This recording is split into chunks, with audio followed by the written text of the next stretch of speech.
Alright, hello everybody, it's me, Clock, and today we're going to be playing Burn the Midnight Oil again, but this time we're going to do Circe's round, so let's start. If you missed it, we played Dante's route last time with his sexy hunk man body, whatever, and all his homies. This time we'll be doing Circe, okay? Unknown date of birth, type vampire, occupation private investigator, maker, I can't read that. Personal history. For 2 decades, Circe stalked the streets of North Haven as a private investigator. Accompanied by her sidekick Edgar, she mostly deals with trivial jobs like catching cheating spouses, finding missing pets, and slaying vampires. Oh, that's... yeah, trivial, yeah. In recent years, Circe's lost her passion for detective work, but this city isn't done with her just yet. When she's approached by 2 different clients looking for the same person, she decides to take on this one last case. Lame. Beaumont Museum explosion. An attack on history and art. Okay. Kiss. Let's start.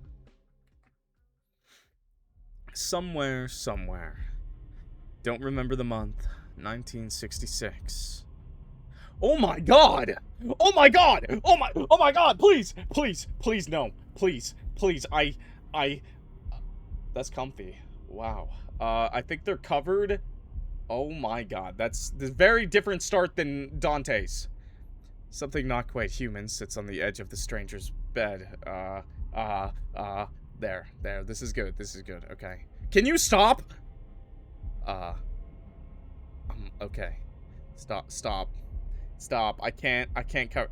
Well, okay, it's covered, but hopefully YouTube is not angry at me. Leisurely lapping at the blood coating her fingertips. Did you have to just put it in the center? Just, okay. Alright. I mean, I love it. I love to see it, but I don't know, man. Maybe I should. Maybe. Oh, there we go. Perfect. Savoring her leftovers. Oh my. Okay, we're revolving. It's a revolving door. Okay. Savoring her leftovers. She looks really pretty, though. Maybe we should just leave it up. Maybe it just balls to the wall. YouTube, you don't care, right? Look, it's zoomed in now. It's good. She turns her head to stare at tonight's meal. A handsome man currently lost inside his dreams. She wants to be certain she's not imagining the steady rise and fall of his chest. The last thing she needs is a trail of bodies leading them to her. But even the imprints of her teeth on his fair skin have already faded. When he wakes up tomorrow, his memories of the entire night, of her too, will be gone. He'll go on with his life like he never met her. Yo, base, is this Clock? What the fuck? Did I get bit? Nah, it's not me. He'll get married, have a kid or 2, grow old, die. She'll remember him for a while, but she won't be sad about it, or miss him, or even ponder what could have been. He's not the first meal whose bed she seduced herself into, and he could never be the last. God, I love her already. So pretty. Her eyes traced the stranger's features one last time, searching in vain for a different face. His face. Before your humanity was stolen from you, could you have been anything like this man? Or have you always worn your penchant for destruction with unbridled pride? Always. I tried, okay? When the stranger stirs in his sleep, she accepts that she won't find whatever she is looking for here. Oh my god. Okay, I lost. The time has come to part ways. Sweet dreams, Arthur. At least she thinks that was his name. Good enough for me. I'm Arthur. I can be your Arthur! Maker. It is midnight, and I am writing to you from yet another city whose name I couldn't be bothered to learn. I'm not sure what day it is, or how long it's been since I bid you goodbye for the last time. Maybe it's been days, maybe it's been weeks, maybe it's been even been years. Since your death, I haven't had anywhere to call home. I only stay in one place long enough to take shelter. Well, the sun is out, and then I'm back on the prowl. It's mostly men. I desperately want them to remind me of you, even though none of them look anything like the you I knew. Living or dead, I suspect no one will ever remind me of you. I should probably be grateful for that, shouldn't I? Yes. Maker. I've taken to hunting every night just to keep sane, but I don't think it's working. I fear I might have lost my mind long ago without noticing. At least, I don't think I'm making things worse. At least I'm keeping busy, which means I have less time to think. That's a good thing. If I think too hard or too long, I'll start thinking of you. I make bad decisions when I think of you. Maker. Remember how you always used to say that creatures like us weren't made for rules? I always disagreed, but only out of spite. We both knew you were right. I hate being told what to do. I hate it so much. I'll fuck everything up for myself just to do the opposite. Real. I miss it now, though. If you were here, I wouldn't have these doubts. I wouldn't have to worry about right or wrong. You would make all the decisions. You alone would be responsible for the terrible, terrible consequences of our actions. Without you, I find that I'm no longer just lonely. I am alone. You promised me even death could never part us. So why didn't you take me with you? Shit. Shit. She slinks away from the crowd, seeking shelter in the shadows of the nearest alleyway. Shit. So this is it? All those years led to this? She's still doing the exact same bullshit she used to do when she was trailing after him, only now she's doing it alone. And to what end? What is the point of living like this? Hell, can you even call it living? What? She almost doesn't dare say it. What if I just ended it? She's already died once. Her second death doesn't even have to count. Some might call it suicide, but Circe gave up on heaven a long time ago. If such a place even exists, she was barred from entry many murders ago. I think in like mythology, like mythology of vampires, I think like you can't go to heaven even if you just are a vampire. Maybe I'm wrong though. I mean, obviously mythology is mixed and lots of answers, but all things must end someday anyway. Perhaps it's my turn now. That thought brings her a strange sense of peace. She slows her heart down, leans her head back against the brick wall, and just listens. She hears traffic. She hears laughter. She hears music. She hears colleagues stumbling to the next bar, arguing over who owes the next round. She hears couples spilling out of the cinema, giggling and necking and whatever couples do. Necking. That's exactly what I do, chat. I love necking. Get over here, chat. Let me start necking on you. If she really, really strains her ears, she can even hear a couple of homeless drunks laughing their asses off over a joke that definitely doesn't deserve such unfiltered glee. It all sounds like life. Fuck. Fuck. All these years running away.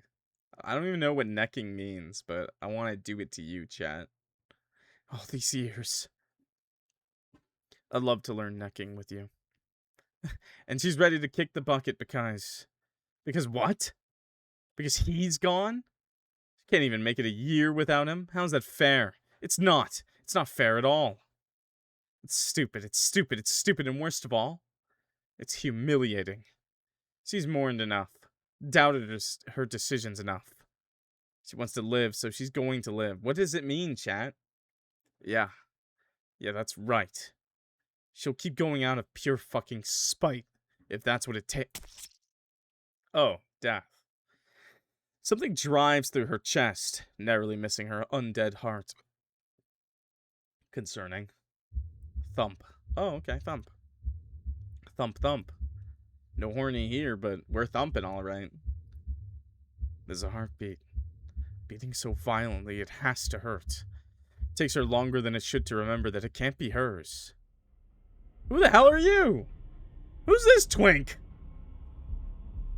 Her eyes shift from the improvised stake in her chest to the man responsible for it. Oh my god! Perhaps he's more of a boy than a man. Who is this? Why does he look like he crawled out of a university lecture? He can't be a lot older than she was when she changed. Not any of that matters right now. Stake to the heart. How medieval of you. The man, boy, doesn't respond. He's busy watching in horror as she rips the steak out of her chest. Come on, man, he should have killed her. She doesn't flinch at the pain. It's there like an incessant little bug, but it doesn't really hurt. Man, broken vampires? No weaknesses? Bullshit. Never does anymore. If I may offer you some advice for the next time you try to murder one of us, don't bother with the classics. Crosses, garlic, and all that nonsense. None of it works. Oh, decapitation. Supernatural style decapitation. Except the sun, but she's not stupid, so she's admitting that part. Yep, decapitation. Don't be so afraid. She takes a step forward. He's trembling now, but still not a word. You're the one who tried to kill me. Shouldn't I be the one to fear you? She catches her hand right before it touches his face. She hadn't even realized she was reaching for him. It's a bad habit of hers. She's always cold, so she's always reaching for warmth. Why don't we play a game? Why don't you guess what can kill me? She doesn't like the silence. She wants to make him talk. If you get it right, I'll even reward you. Generous, no? Decapitation will work on a good portion? I mean, I hope so. More silence. This isn't some trick. I find you vaguely entertaining, so I intend to let you keep your life either way. Remember, chat, it's the supernatural way. If it's not salt, if it's not holy water, if it's not decapitation, it's not iron or silver, it's decapitation. Yeah, I know. You gotta go back to decapitation. If it didn't work the first time, it'll work the second time. Unless it's Leviathans, then it's bleach. Yeah, then you have to then bleach them and throw their head into a hole and bury that shit in cement, but still decapitation. It all leads back to decapitation. Still silent. She stomps her foot, frustration seeping through. Burn them? Oh, true. Burn them with salt. You're not going to talk to me at all. He's not even meeting her eyes anymore. She follows his gaze downwards. Ugh, men. Circe's so real for that. Interesting choice of priorities. Checking out my boobs at a time like this. I mean, if I was gonna die to an insanely hot vampire lady with giant titties, with giant amount of cleavage, yeah, you know. I mean, her face is really pretty too, but I'd like to at least see those too. You know what I'm saying, chat? If I'm gonna die, might as well go out a gooner. What? No, that's vile. I would never do that. He speaks. Well, now I'm offended. What's wrong with my boobs? Wait, it's Edgar! Nothing. It's Edgar. Okay, it's Edgar. I didn't even realize. I think. I mean, I wouldn't know because I wasn't looking at your chest area. I'm not that kind of man. Yo, you're so real. Above the eyes. Above the boobs. Above the neck. And what kind of man are you? He's a vampire hunter. Duh. He ignores the question. No, I think he's really young right now. He ignores the question. I guess this is how they met. I was looking at that. He gestures wildly to the hole in her chest. Oh. Or rather, where the hole used to be less than a minute ago. It's already healed like it was never there. Another reason luck isn't on your side tonight. I just fed. What? I just fed, so I heal faster. The blank, stupid look on his face is oddly endearing. Do you know nothing about our biology, idiot? What did you say to me? I called you an idiot. Would you like me to repeat that? He whips out the knife she already knew he was hiding in the pocket of his coat. Yeah, Edgar! Don't patronize me. He points the blade at her. Or call me an idiot. If you behave like an idiot, I'm going to call you an idiot. Simply smarten up if it bothers you. You think I care what you think of me, you leech? Evidently, you're not particularly good at hiding your thoughts. Why are you dragging this out? I'll never beg a vampire for my life. That's what you're waiting for. So just kill me and be done with this already. She sort of, kind of, not really tries to stifle her laugh. Pisses him off even more. What's so funny? Sorry, it's just your accent. I only realized it now, but it's so British. Oh no, bro, oh no. Why'd they have to ruin a perfectly good character, bro? No. Why'd they have to ruin... I also thought this guy was British when I first looked at him, but when it was Edgar, I was like, no, he's gotta be like some cool, hard-boiled New York detective. No, he's fucking British, man. Ruined it! Okay, alright. Welcome to North Haven, England, where quite literally everyone talks like this. I can't do a British accent, so you're gonna get posh instead. Oh, so that's where we are. Also, I did not know we were in England in Dante's route. I don't remember it saying that. I probably glanced over it. No British accents. She looks around, taking in her surroundings for the first time. She's not sure how she got here. Cockney. But it doesn't matter anymore, does it? She's here now. Yo, have a good night. You're not from here. What gave it away? Your accent. Are you American? When it's convenient. Suppose it doesn't matter where you came from. You still fit in perfectly with the other bloodthirsty freaks in the city. Huh, you amuse me. I definitely can't kill you now. Why not? Why, you almost sound disappointed. Of course not. But it doesn't matter what I want. You should do it anyway. Why? Because we can't both walk away from this. It doesn't work that way. Says who? He rolls his eyes. Now about this. If you don't kill me first, I'm going to stab you in the back as you walk away. With that silly little kitchen knife, I've seen babies with stronger grips on their toys than you've got on that. It's not about the grip. Holding it tighter actually makes you weaker. His grip loosens. Meanwhile, I could kill you with minimal effort right here, right now. I could snap your skinny little neck with my bare hands and not even break a sweat. Only that wouldn't be very fun, would it? I don't kill as often as you may think, so I like to take pleasure in it when I do. I'd make it slow, slice your neck, but keep the cut shallow enough that I have to suck the blood out. I prefer to drink straight from the tap, you see. More intimate that way. Once I've drained you, I'll dump your corpse behind one of those bins and skip town. By the time someone finds you, I'll be long gone. Nobody will even know I was here.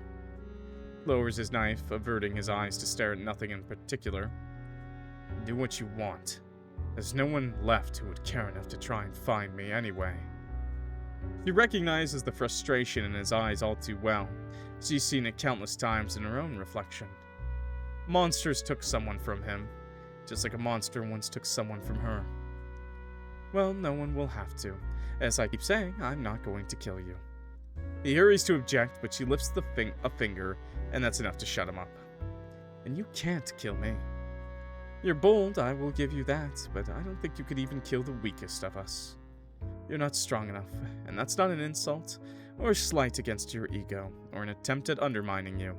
It is simply fact. You are too weak. Don't you think you're underestimating me a little too much? No, I see you exactly as you are. You're no threat to me, you're no threat to anyone. You want revenge, but for whatever reason, you can't kill the one you actually want dead, so you poured all your resentment into the first vampire you could find. Me, apparently. Maybe you thought it'd be an easy kill. Maybe you really thought you could do it. But if I had to guess, I think you knew you would fail. I think you wanted to die. Yeah, that's a good one.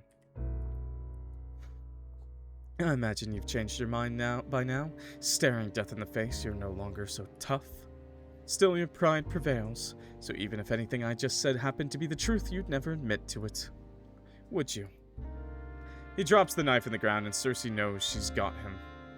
He's not weak because he feels fear, because he still looks at her like she's a person, deserving of empathy, or worse, sympathy. He's weak because he was born that way. Circe was much stronger when she met the one who made her. her maker, and spent an eternity mastering the art of pretending to be something he'd never be again. Yet when she'd laid eyes on him, she'd still seen what he really was. A monster. But even knowing that, she's still lost to him. She'd still been too weak. Not anymore, though. If you'd like, I could teach you. Seeing his confusion, she elaborates. How to kill vampires, I mean. You would teach me how to kill your own kind. Yeah, why not? No matter how much of an idiot you think I am, surely you don't think I'd believe that's a genuine offer. Your kind prey on the weak, but you're loyal to your own. Even I know that much. He's not wrong. Contrary to popular belief, most vampires are social creatures. They thrive when they are together. In theory, at least. Reality is more complicated. It's frowned upon, I know, but I don't mind defending people. As a matter of fact, it might just be my favorite pastime. So it's not just me.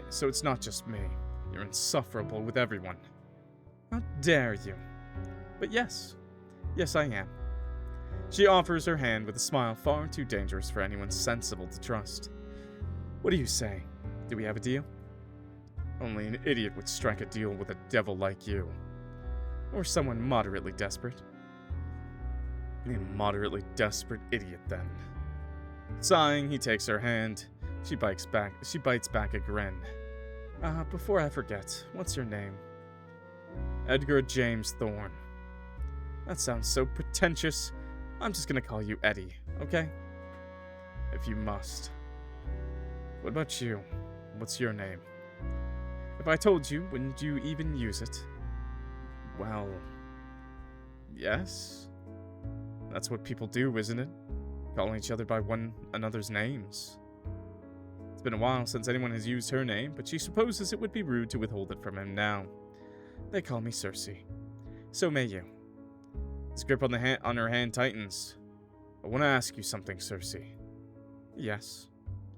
When you've taught me all that you can, what's going to stop me from killing you? She allows herself that grin now, showing him all her teeth. Nothing but your own compassion. Yay! North Haven, 1986. Finding Elysium isn't difficult. The dark doesn't bother Circe the way it might others. Even if it did, she's navigated these tunnels enough times to remember each step. Underground club? It's getting inside that poses some trouble. It wasn't always such a hassle. Circe was once a regular at Elysium, cautiously welcomed by its patrons because of her relationship with Lazarus. It's been 6 or so years now since she'd been warned to never show her face here again. Of course, that flimsy ban has never stopped her before, nor will it stop her tonight. The bouncer standing guard cuts straight to the point. Since you managed to find your way here, I take it you've got an invite. It's not a question. Lazarus paid a pretty penny for the spells that ensure only those with an invitation will ever reach Elysium. Fortunately for Circe, no one remembered to amend those spells when she was banned. You don't recognize me? Should I? Yes. But given that she doesn't recognize him either, he's probably new. Lucky me. What do they call you? You might not recognize her, but he'll definitely have been warned of her name. She thinks quickly. Donna. It's not going to be on the list, but it doesn't need to be. That's what her talent is for. Donna. He flips through the guest list till he hits the bottom of the last page. Yeah, no Donna. He takes a more aggressive stance, but it's all bravado. He reeks of insecurity. She would gladly exploit that. It's been a while, hasn't it? I might be rusty. Hey, yo. I mean, if we're gonna... this is a dating sim, chat. We need to see her charms at work. Seduce. No, that's not the right strategy for this one. No! Seduction might be a personal favorite of hers, but the method is a hit or miss when it comes to other vampires. Most vamps don't share her appetite for casual sex. Most simply can't be bothered. Without enough blood in your system, it gets quite dead down there. Sounds like a horrible way of life. I should intimidate him or persuade him. It's a safer bet. Yeah. Illusion of choice all over again. Just intimidate him. You deny me entry over some stupid fucking list. How dare you? If you know what's good for you, you will let me in. Her voice doesn't come out right. It's a touch too soft. She already knows it's not going to work before the words are even out of her mouth. If your name isn't on the list, you can't get in. That's the rules, Donna. Whatever it is they actually call you. Let's try that again. You're new, right? The illusion of choice. She doesn't let him answer. I assume so. Otherwise, there's no way you would remember this. There's no way you wouldn't remember this face. She gets closer and closer and closer, as much of it in his face as their height difference will allow. When you see this face, you should let me in. The bouncer staggers back a step, his confidence rapidly depleting. Her words haven't actually frightened him. Not really. It's just how compulsion works. Or don't. You're more than welcome to wait and see what Nisha will do to you when she learns you turned away one of Elysium's VIPs. She's not known for her mercy, but you are new. Perhaps she'll take pity on you. The words are followed by a lazy half-assed shrug. Perhaps. Compulsion isn't mind control. Circe can't force people to entirely transgress their own nature. It simply sways people in certain directions. Different methods, seduction, persuasion, intimidation work on different people. The weaker their will, the farther she can push them. With enough practice and the right target, you could convince someone to do almost anything. You know what? We do have issues with the guest list all the time. Missing names, those sorts of things. They definitely do not. Nisha would never allow it. Must have forgotten to write you down. Please, go ahead, miss. Miss? I mean, ma'am. My lady.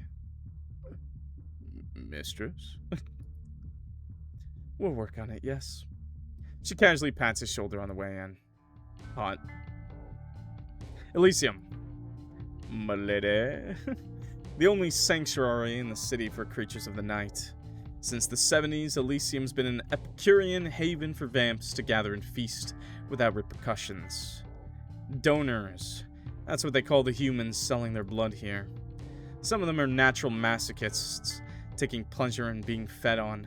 Others are only here to make some good money. Most are here for both, and a select few loonies come here with dreams of one day becoming vampires themselves. Based. But to my knowledge, if any, have yet had the honor of experiencing the change. It's nearly been a year since Circe last set foot in Elysium.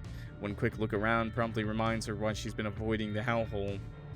Nothing's changed, everything's exactly the same. Circe inhales, her stale lungs breathing in the irresistible saccharine scent of blood. I still never know how to... Someone explain in the YouTube comments, they'll probably do it again. I think it's saccharine scent of blood, but saccharine sounds fine too. The familiarity should comfort her. In a city that's rapidly changing, more so now than ever, Elysium's been one of her only constants. Saccharine. Okay, it's definitely not saccharine, right? It is not saccharine. Is it actually saccharine? But it gets so damn boring. Saccharine. How about you sack these nuts? Rhyme. Among the 40 to 50 something vamps who permanently reside in North Haven, Circe can count on one hand which ones aren't regulars at Elysium. Oh, it is saccharine. Okay. They're a tight-knit group who come here night after night to dance, drink, and smooch. Ooh. As for what brings Circe herself here tonight, same reason she always comes to Elysium. She's looking for someone. Let's see. She double-checks the picture the client provided. It's an old photograph. A blonde guy, cute enough if you're in his age group, with baby blue eyes and a smile that's up to no good. Basically, I'm looking for a less alive version of this guy. Cool. She scans the dance floor for a mop of blonde curls, but there's no one. Either our intel was off and he's not here yet, or like most of us, he's taken on a different look in his new life. It's annoying, they don't have a more recent picture, but this is what the client offered, and Edgar couldn't find anything more recent. Oh, no worries, lazy cesspool. I got you. For now, she could find someone who might have a better idea of where she could find him. The question is, should I find Nisha or Lazarus for that? Let's talk to Nisha, right? Let's talk to Nisha. Who's Nisha? Nisha. Lazarus may have founded Elysium, but it's his right hand who runs the place. As a human, Nisha hadn't been a popular choice for the job. She fought hard to earn the patron's respect. Now everyone, human or vampire, in Elysium turns to Nisha when they've got a problem. And anyone who messes with Elysium's equilibrium will also have to answer to her wrath. I'll have to talk to her if I want to get anything done. Ignoring the urge to make the objectively worst decision, Circe goes looking for Nisha. Sack run. But British is saccharine. We're going to say saccharine because sack run is dumb, and technically British spelling is usually Canadian, so. Doesn't take long to find her. She's at her favorite spot, leaned back against the bar, a cig hanging haphazardly from her lips. The way her eyes curve in amusement. I'm glad that this is British, but they wrote cig. Because that's not what they say in British land, okay? They don't say cig. That's closer to American and Canadian. No. They say a slur. So I'm glad they didn't just slur in my visual novel. But for authenticity's sake, probably should have, honestly. The way her eyes curve in amusement when she spots Circe says more than words ever could.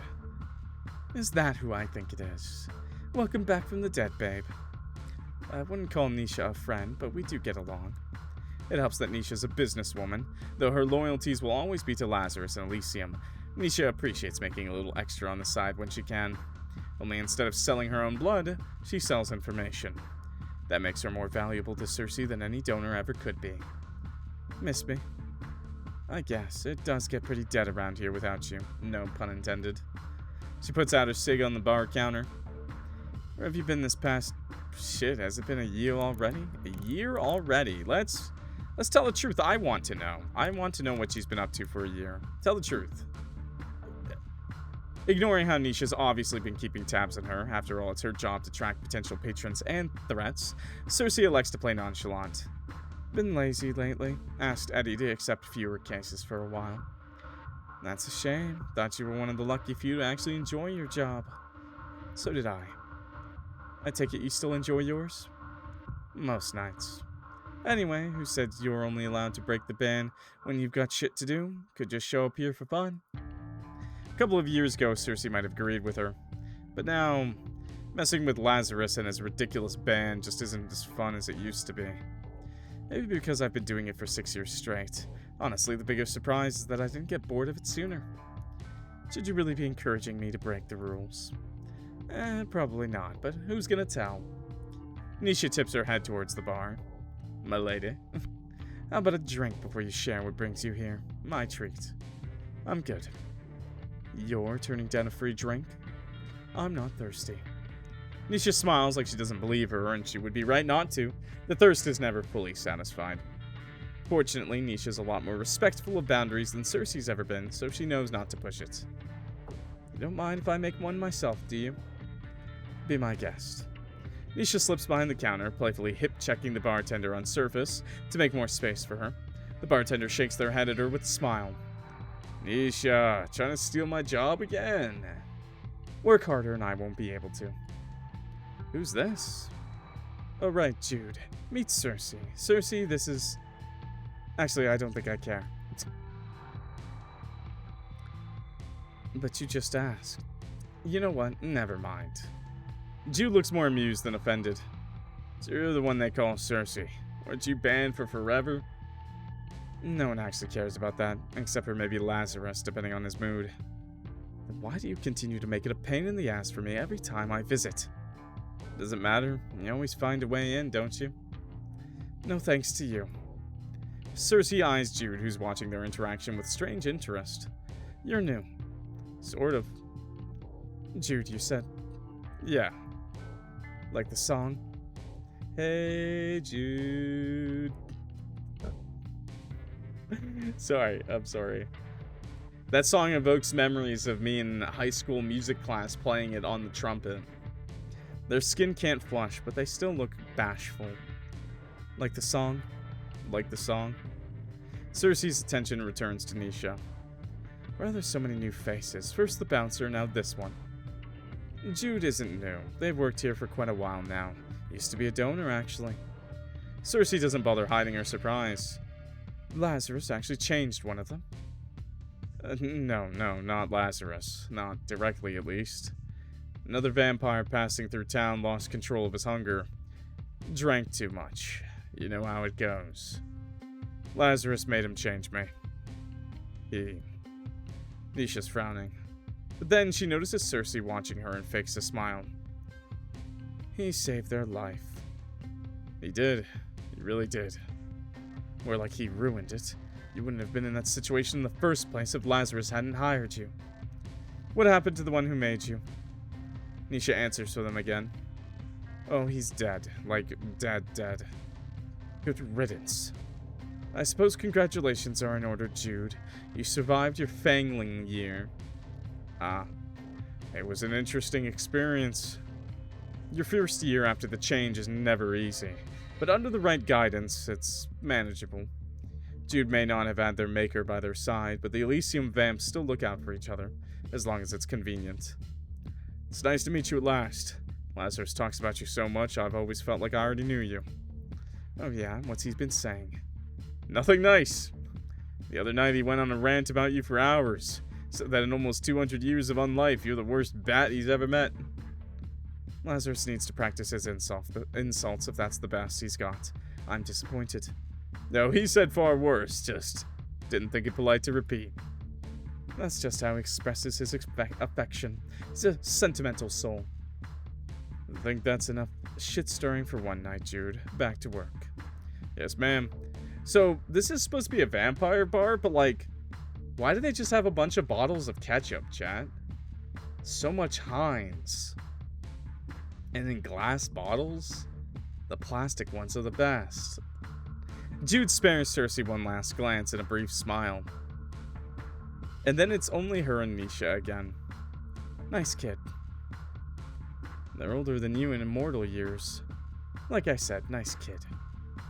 Nisha's eyes never leave the drink she's mixing, but Circe still feels watched. So if you're not here to keep me company, why are you here? I'm looking for someone. You'll have to be a little more specific. Circe holds up the target's photo for Nisha to see. He's a fangling. I don't know what they call him, but our client says he's been lurking around Elysium the past couple of nights. I'm hoping I'll find him here tonight, too. Nisha isn't even looking, Circe pushes. Recognize him? No one sets foot inside Elysium without Nisha knowing. Nisha knows Circe knows that, which is why they both know it's total bullshit when Nisha barely glances at the picture before she shrugs. Boys like that are too a penny in North Haven. What makes you think I would remember? Here we go. Unless you've got something to help remind me. You only get greedier and greedier. Thankfully, greed is easy to work with. Circe slides a few pounds over the counter. Nisha's quick to tuck it away inside her pocket. Suddenly, she's got a bounty of information to share. They call him Seth, and your intel's not wrong. He's a fangling, and a fairly fresh one, too. Maybe a couple of weeks dead, give or take. He has no one. Whoever made him, they're no longer in the picture, which doesn't spell great odds for him in this world. He's only been here twice before, but he should be here tonight unless he's too scared. Why would he be scared? He's been on trial so far. If he wants to stay on the list, he needs to start paying. But without a job or someone to sponsor his undead life, well, let's just say his options for gathering enough money aren't exactly legal. Not that we care how he earns his keep, as long as it doesn't bring us any unwanted attention. Though now that you're after him, I guess I can't forget all about that. He definitely won't be able to pay after you're done with him. I'd say I'm sorry, but you're not, I know. Nisha strains her drink into a chilled martini glass. Can I ask what he did? I'm sure you already know. Why pretend you don't? Nisha sips her drink, Circe waits. If I let you do this, I don't need your permission. Nisha rolls her eyes. Fine, you're right. I do know Seth's a piece of shit and doesn't deserve to exist. Most of Elysium's clientele, including yourself once upon a time, are pieces of shit who should be dead. That doesn't mean you can kill all of them. I'm only allowing it this time because Seth isn't a regular piece of shit. He's a piece of shit whose body count is going to lead the pigs to our doors. And I really, really, really don't want to see Orion's holier-than-thou mug more than I absolutely have to. So whatever you plan on doing to Seth, spare me the gory details. The less I know, the better for us both. Go ahead. Just don't do it anywhere near Elysium. We have a zero-tolerance policy towards violence between vamps here, in case you forgot. Well, not for the humans! How's that going for you, by the way? Just asking, since your zero-tolerance policy towards me is hardly being enforced. You're already banned. What are we supposed to do? Ban you again? You could unban me, if you're not going to put any real effort into keeping me out. Nisha attempts a weary smile, but ends up sighing instead. You act like it was my decision. Oh right, I almost forgot. No matter how much you like to pretend otherwise, you're still Laz's little minion. Rude AF. Fuck off. You don't even like it here, babe. Every time you come, all you do is complain, complain, complain. And you should know better than to take this personally. You dated him. You know what Lazarus is like. Love and hate, romance and violence. Making love and fucking. It's all the same to that beautiful messed up mind of his. Another sip of her drink. For what it's worth, he really does miss you. Meanwhile, I couldn't be happier to be rid of him. Nisha sighs again, more amused than annoyed this time. Is it because your kind has too much time on your hands that you waste so much of it? I guess you'll find out on your own, assuming things go the way you want them to. Yo, Ray, what's up? Nisha drops the grin. She wants to be one of them. She's never dared to say it aloud. At least not to Circe, but it's obvious to anyone who pays enough attention. Now, personally, I would never wish the change upon anyone, not even my worst enemy. But every now and then I'll meet someone who thrives in the night, someone who might as well have been born to be one of us. Nisha's exactly like that. But Circe will never change her, and unless Lazarus permits it, neither will any of the other vampires that hang around Elysium. Lazarus is just like the owner of this bar and / ex-boyfriend. Nisha's only chance is Lazarus. We'll see how that turns out for her. Speaking from experience, he loves to disappoint. Back to the Fangling. Will you keep an eye out for her, please? Pretty please? Alright, alright. I'll even send him your way if I see him. In return, you'll make sure he's dealt with far away from here. Deal? Sure. I'm serious, Circe. Unless you want Lazarus to learn of our little partnership. Circe couldn't care less if Lazarus learns that Nisha's been working with her detective agency for years now. It's not her who's going to get in trouble, it'll be Nisha, his right hand who gave away intel on his clients at his club. It'd be inconvenient to lose our best informant. Also, Eddie would nag about it for nights. I'll be discreet, don't worry. That's all I ask. Bop, bop, bop, bop, bop, bop. Not much time passes before one of Elysium's goons notifies Circe of the Fangling's arrival. Not a goon. Not a gooner.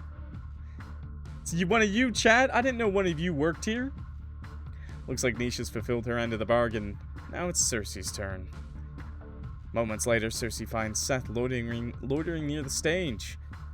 She was right to assume that he's changed since the photograph. He's at least a few years older, though still young enough to have just graduated university. Shaved off the baby fat and grown a mediocre mustache. With a cheeky smile he shoots her way is identical to the one in the picture. For a split second, Circe hesitates. He still looks so young, so full of life, even in death. Then she remembers what he's done. She remembers the women he's hurt. She remembers he deserves. Aw, cat, that's so cute, but you're my gooner. You're my little gooner. Wasn't that a thing on Twitter? You're my little gooner. Was that a thing? Yeah, cat's my little... You're all my little gooners, okay, chat? Ooh woo. Skibbity. Hey. He's grinning from ear to ear, a little too brightly for someone who's supposed to be dead as she closes it. Cat, don't leave! No! No? Yeah, you're right, Ron. You're my big boy gooner. You're my big gooner. He's grinning from ear to ear, a little too brightly for someone who's supposed to be dead as she closes in. The grooming gooner. Oh my god. Well, hello there. What do they call you? Doesn't matter. You're welcome to call me whatever you want. Really? Typical of a fangling, Seth is a slave to his own impulses.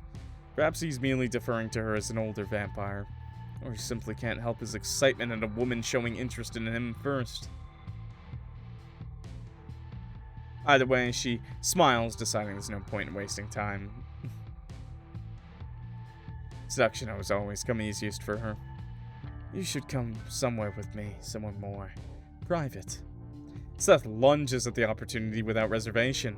Sure, when? I can go anytime. Now? Where to? She hides her disgust behind a well-timed giggle. Come with me. She slips a hand into his and guides the overly eager vamp through the crowd. Damn, bro. The bouncer almost didn't let her in earlier, still guards the entrance. He doesn't say anything when he sees them, simply watching as they disappear down the dark tunnel. Yo, bro's gonna get laid. To death. When they get out of the tunnels, Circe leads Seth through the streets with confidence, knowing exactly where to bring him. It's where I met Eddie for the first time 20 years ago. I spared his life that night, but I've ended so many lives there since to make up for it. Seth doesn't shut up once. I've never been with a vamp before. Is it better than sex with humans? Shouldn't we get some blood first? He enjoys the sound of his own voice too much. Not even once does he question her silence. Circe stops at the end of the dingy alley, far away enough from Elysium to maintain her end of the deal. Seth looks around with a frown. You want to do this here? Wouldn't a nice girl like you prefer a hotel? See, Seth is a classy guy, man. He didn't say motel. He didn't say just like an alley. He said, I'm gonna take you to a hotel, girl. Holiday Inn. Travel Lodge? Not a girl. Seth's jaw drops stupidly. You mean? I was referring to my age. Oh yeah, of course not. I'm sure you're experienced. Anyway, I'd invite you back to mine, but I don't have a place yet. Just rolled into North Haven the other night. Still getting my shit sorted out. She ignores him, letting him laugh nervously to himself while she looks around, checking there's no junkies or creeps hiding around the corner. Seems it's just the two of us here. He's back to being excited. Oh, you dirty girl. You got a kink for doing it outside, yeah? Ew. You picked a great spot then. No way anyone will find us here. As long as we're on the same page. Did I hear a little plap? She lunges for him, grabbing him by the throat and shoving him up against the wall. Gah! He doesn't need air to survive, but he's forgotten that in his panic, he gasps, desperately, clawing at the hand wrapped tight around his neck. Circe stares into his eyes the entire time. He doesn't want to miss the moment the fight leaves him, the moment he realizes he doesn't stand a chance. She's older. She's stronger. She's going to kill him. She's going to fucking kill him. Like, fuck and then kill? Or, like, what do we talk about here? Please. One booby. She only notices he's crying when a stray tear hits her skin. Typical, when threats don't work, they always resort to begging. Please don't. Please, I don't know what I've done to piss you off, but... She can feel the joy seeping out of her. As Seth's crying grows louder, she forgot how annoying it can be to kill fanglings. They're too sensitive, whether it's pain or pleasure.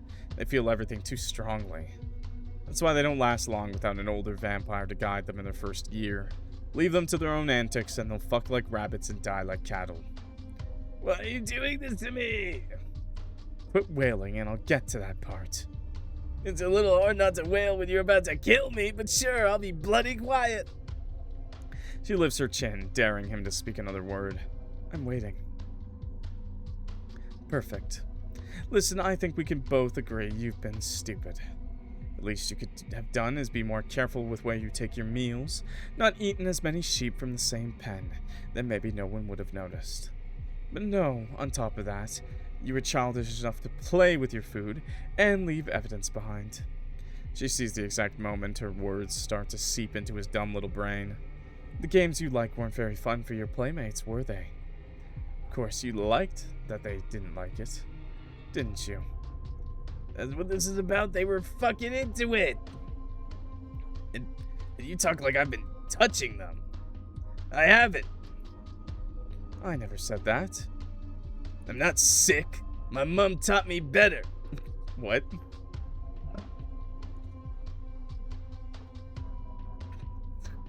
I see. So she warned you not to stick your dick where it's unwanted, but she forgot to tell you not to eat people. Don't bother denying it. Look, Mama never said nothing about none of that. She said that's on the table.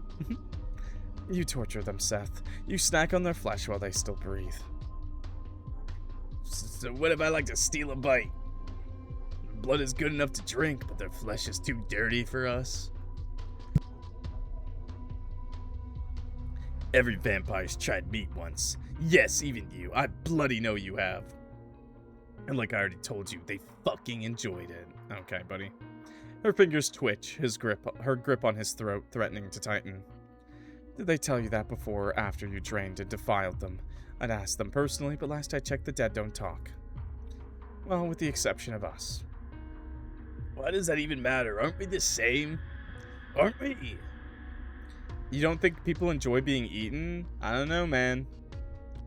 Then you should know it isn't fair to judge me. We're fucking vampires, apex predators, top of the food chain. Who cares what happens to the cattle? God, can you get any more cliche? See, that's the problem with vampires like yourself. You have no regard for consequences. You think that just because you can, you should. Well, let me clue you in on a little secret. She squeezes hard, strangling him. Please, do that to me next. Me next. You shouldn't have. Release him. You've got to be kidding me. Release him. I will not repeat myself. There's only one vampire in this city who would dare order Circe around like that. Hey, yo. Hey, yo. I really like this guy's fit, man. Yo, he is aura farming, bro. Oh, and he's got the veiny hand. Oh, the ladies are gonna love him. He's got the veiny hand. Oh, man. It's like his dick is hard, but it's in his hand. Oh, God. But he does look massively... He looks really fucking good. Abraxas. Oh, we learned about Abraxas in Dante's run. This is your final warning, Miss Circe. I strongly recommend you heed it. I heard you the first time, Abraxas, but I'm not one of your lapdogs. You should ask nicely if you want me to do something for you. Am I glitching? Am I glitching for you? I'm sorry. Sometimes I do glitch, though. VTube Studio has been bugged for me for like a month now. Feels bad, man. As if playing nice with you has ever done anyone any good. How would you know? You've never tried. You're trying to distract me, but your efforts are in vain. Tonight I have even less patience for your antics than usual. Oh, if you're having some issues with the stream, try lowering the quality to 720p. That actually might help you out a lot. Seth is under the protection of the supernatural secrecy force. If you harm as much as a hair on his head, you will be in defiance of North Haven's supernatural law. Purely out of childish spite, she considers plucking a hair from Seth's head just to prove a point. It'll grow back in seconds after all. Kill blocking, what the hell? Release him. Let me handle him. Meh, it's not as if this would be my first crime. I've broken at least 2 laws just tonight. This is a serious matter. How serious? I cannot say much. Just know that Seth is our only witness to an important investigation. I am. He is? In her surprise, Circe drops Seth on his behind. Seth scrambles to his feet, running to hide behind Abraxas' imposing frame. It's hard to tell, but beneath that thick jacket, Abraxas is hiding almost 6 feet and 5 inches of lean muscle. Are you sure he's hiding it? This guy looks like a goddamn Dorito on legs. He's massive. If only he'd use all those muscles for something productive, like throwing me around a bedroom. Hey, yo! I mean, she's not wrong. But I digress. Normally, no self-respecting vampire would run to an SSF agent for help, but Seth either doesn't know that or, yeah, no, he definitely has no respect for himself. Follow me. One of my agents is waiting for us around the corner. Brother is literally a walking triangle, okay? Look at this. Look at this. He's got the perfect triangle body. He's got aura farming jacket, turtleneck vein on the hand. It might as well be the CEO of sex. Nah, that's reserved for a special man from the Spider-Man movies. Hey, where do you think you're going? I'm not done with you. Abraxas answers without pause. I am. I'm not. I fail to see how that's my problem. Abraxas couldn't look more bored if he tried. It's infuriating how he always carries himself with perfect poise, even as his shoulders hang heavy with guilt he thinks no one can see. Thank you for not putting up too much of a fight this time, Miss Circe. I appreciate it when you are willing to collaborate. Unlike the rest of his good-for-nothing squad, Abraxas has never, not even once, flinched in the face of her wrath. But there's always a time for firsts. Collaborate? You want me to show you how I collaborate? Yes! Yes! Yes! She storms up to him. Even in heels, she has to glare up at him, but the height difference has never intimidated her. This is unnecessary. I could hear you perfectly fine where you stood. That's a good CG, bro. Okay, it's a really good CG, because now I can see why it's a really good CG. Go fuck yourself.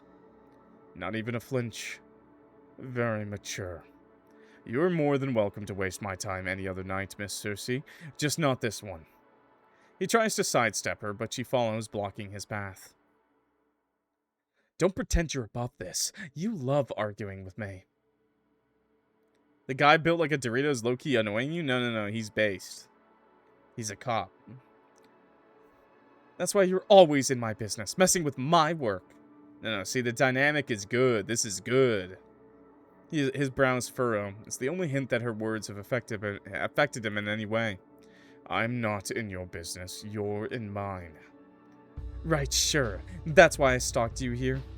Oh, wait. That wasn't me. That was you. Oh, please. I did not stalk you. Then how'd you find us? Coincidence. Coincidence? Seriously? That's the best you could think of? It isn't the first time you have brought pride to this alley. I was in the area looking for Seth and I figured it'd be worth taking a look. So yes, it is nothing more than a coincidence that I found you. I stalked her. He moves to pass her again, but she moves again to blocking.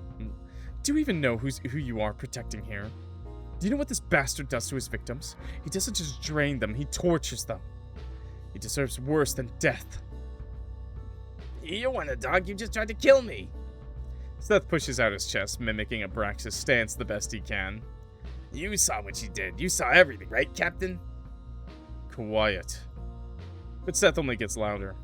You did. You saw how this she-devil threatened me. That's attempted murder. No, Raoul. What are you waiting for? Do your job and arrest her. Circe doesn't rise to her own defense. There's no need, because she sees Abraxas' response coming from a mile off. On what grounds?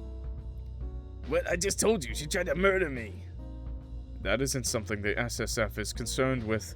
We cannot get involved every time there's a minor squabble between two supernaturals. But... Shut it. They trade a peeved glance at the unintentional coordination. After a stony stare, Abraxas is first to break the tense silence. You have no authority here, Miss Circe. Now go your way and I'll go mine. The palm of his cold hand ghosts along the small of her back, gently pushing her aside. Then he grabs Seth by the elbow to drag him to the mouth of the alley. Circe follows right at their heels.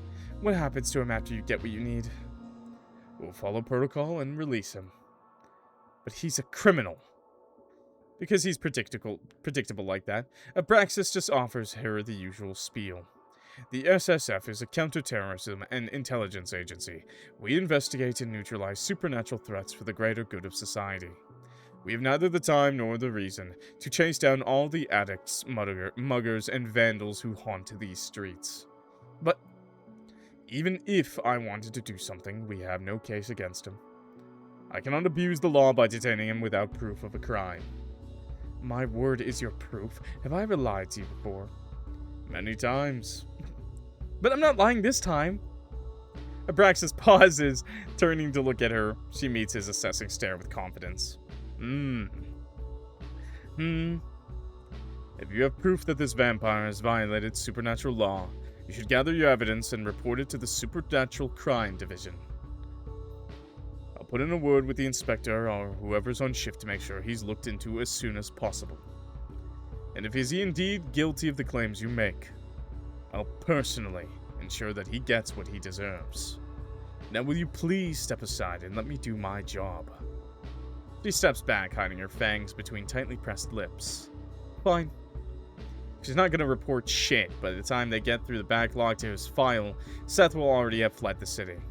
She'll surrender him to SSF custody for now. There's no other option, but as soon as he's out of their sight...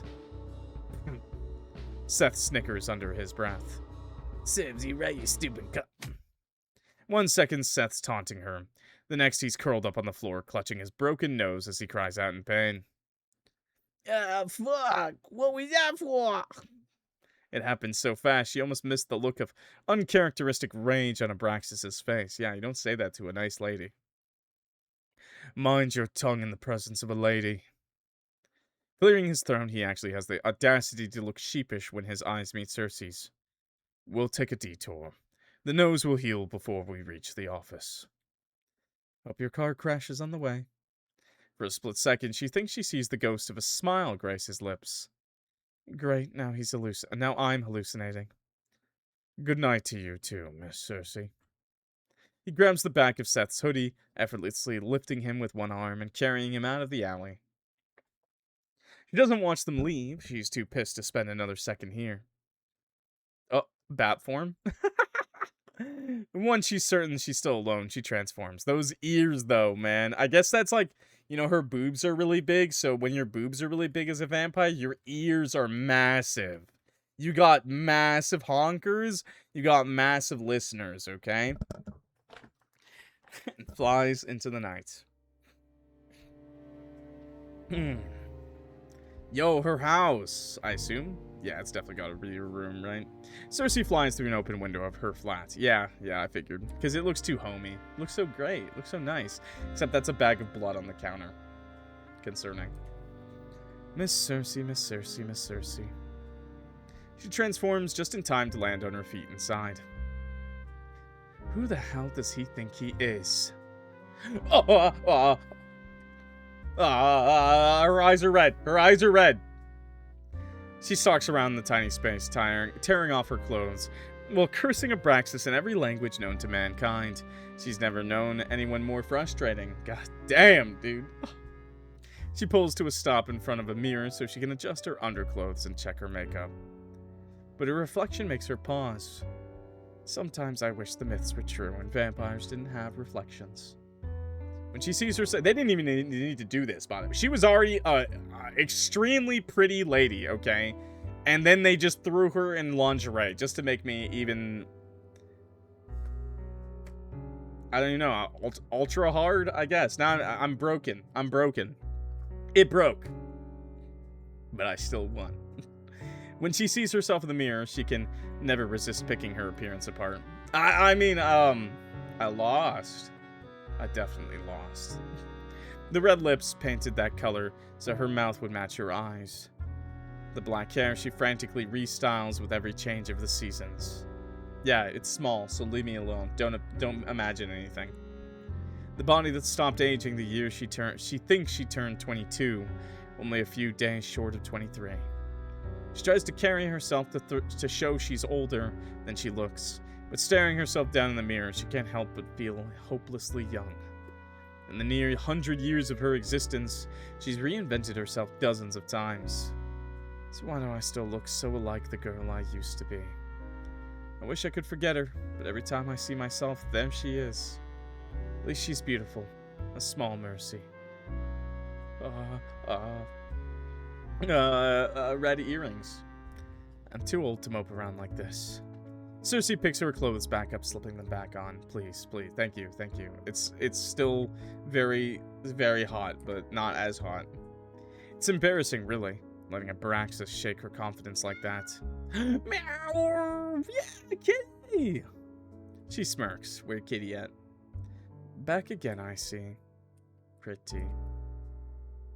She quiets her steps, sneaking around as she searches for the little intruder. Come out, wherever you are. Catches the culprit under a haphazardly discarded bra. Her neighbor's cat. Oh. Ellie? Mer? How did you manage to escape your owner this time, She pss at Ellie, luring her from her hiding spot. She's not sure the sounds actually make a difference. The cat just really seems to like her. Or else, why would you sneak in here all the time, She picks the cat up, cradling her in her arms and pressing a kiss to her head. Poor Mrs. Harris has to be worried sick about you. Wait here. I'll have Eddie take you home. Meow. I'll take that as a yes, ma'am. Good kitty. Edgar? Downstairs, she finds Edgar hunched over his desk, nose buried in mountains of paperwork. Yeah. Oh, that's the man. That's the hottie himself. Yeah, I'm not gonna lie. I'm not gonna lie. Edgar is beating Abraxas. Personally speaking, IMO.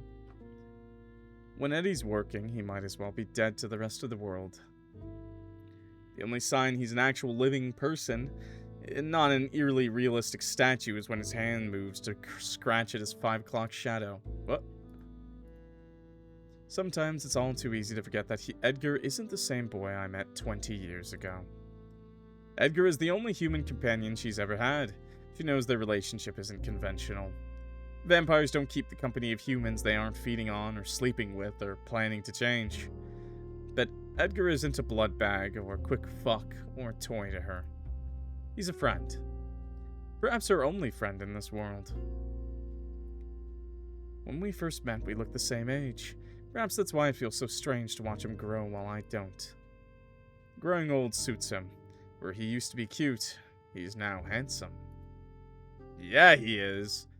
At least in her opinion, that is. No, he is definitely handsome. He's looking good. We need to fix this. We need to make these saves go faster. There's no way, bro. There's no way. Why does it take so long, bro? What is up with the save files, man?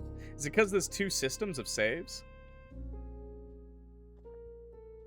Is it because I put this on my hard drive and not my SSD? It's a visual novel. Slip into his lap or scare...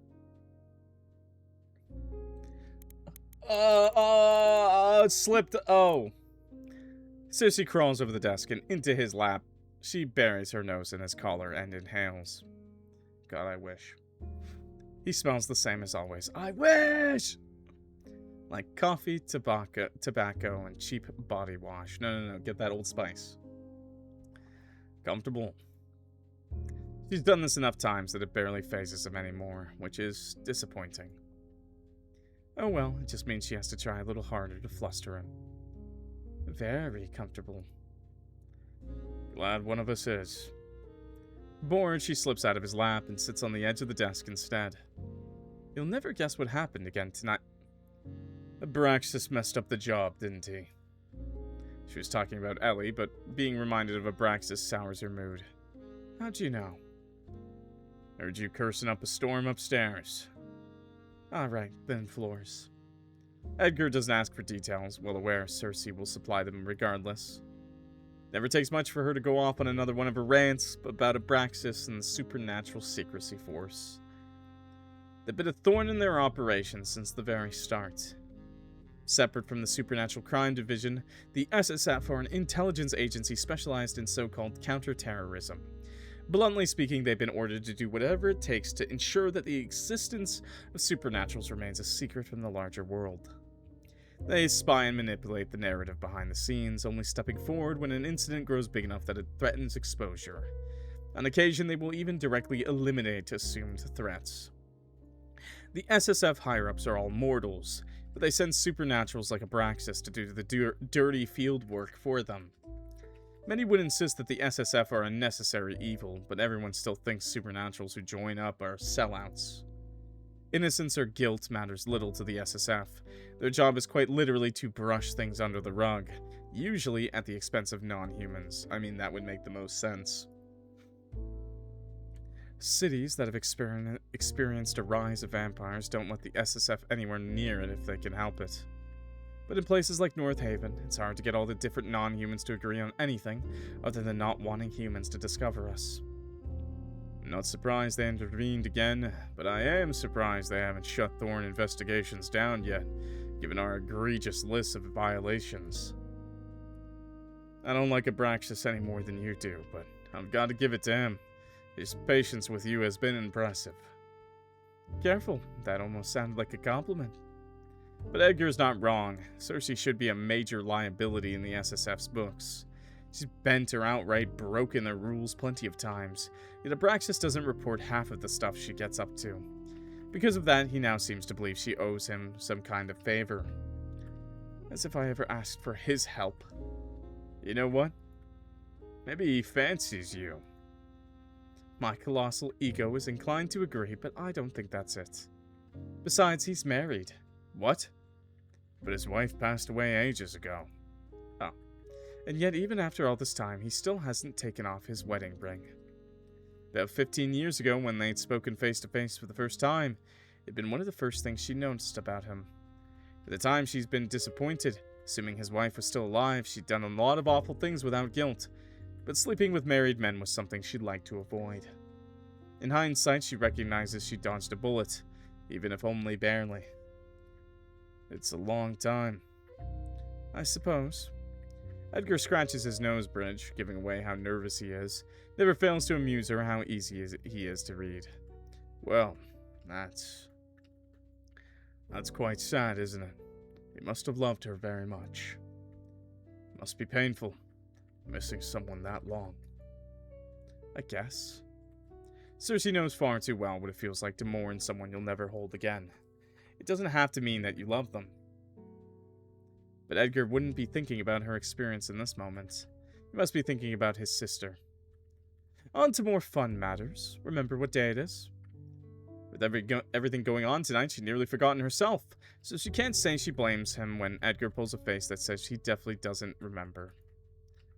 Of course I remember. It's February 19th. 21. First of all, it's March. Is it really? You can never tell when it's raining all year round anyway. Oh fine, I'll tell you. It's our anniversary. What? It's been 20 years since the night we first met. Oh. Is that something to celebrate? No, don't be like that. Don't do that, Edgar. Don't do that, Edgar.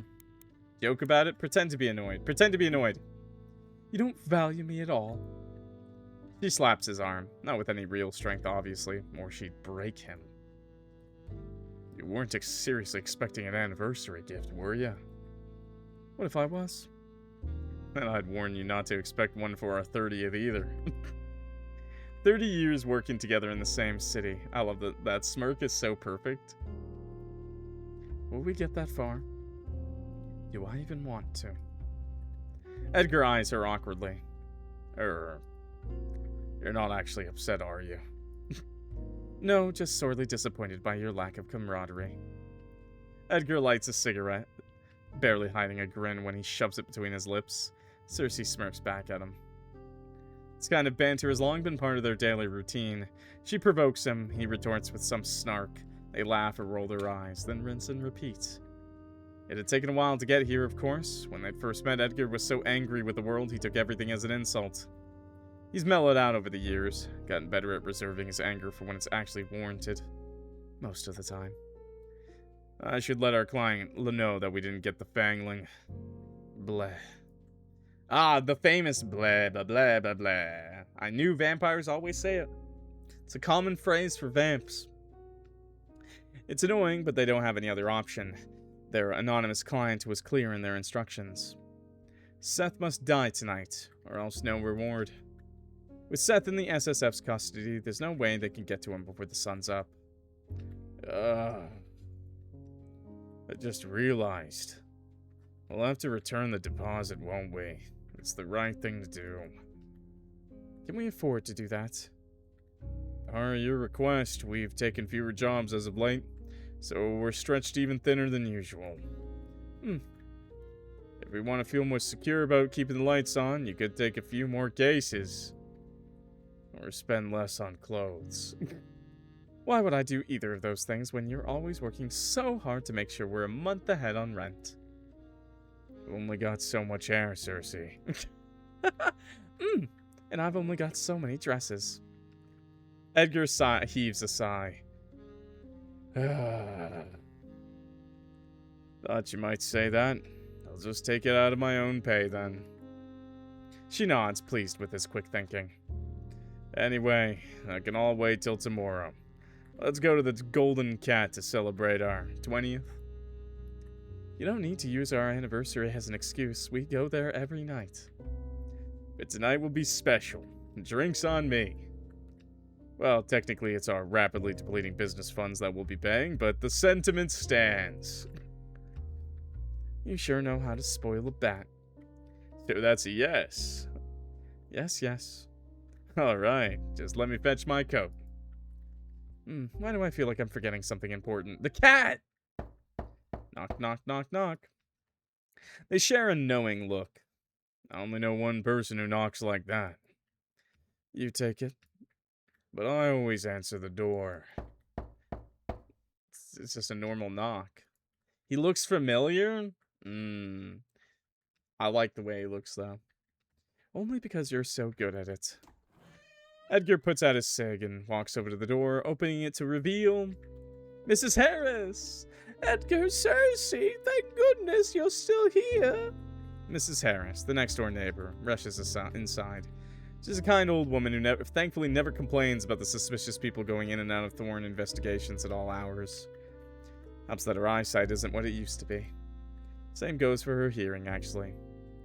Oh, I'm so sorry to bother you. I know how busy you are, doing your detective work, saving the day and all that, but I can't find my baby anywhere. Her baby being her cat, Ellie. Oh, I thought we just had a baby. I feel awful bringing this to you at this hour, but would you mind having a look for her?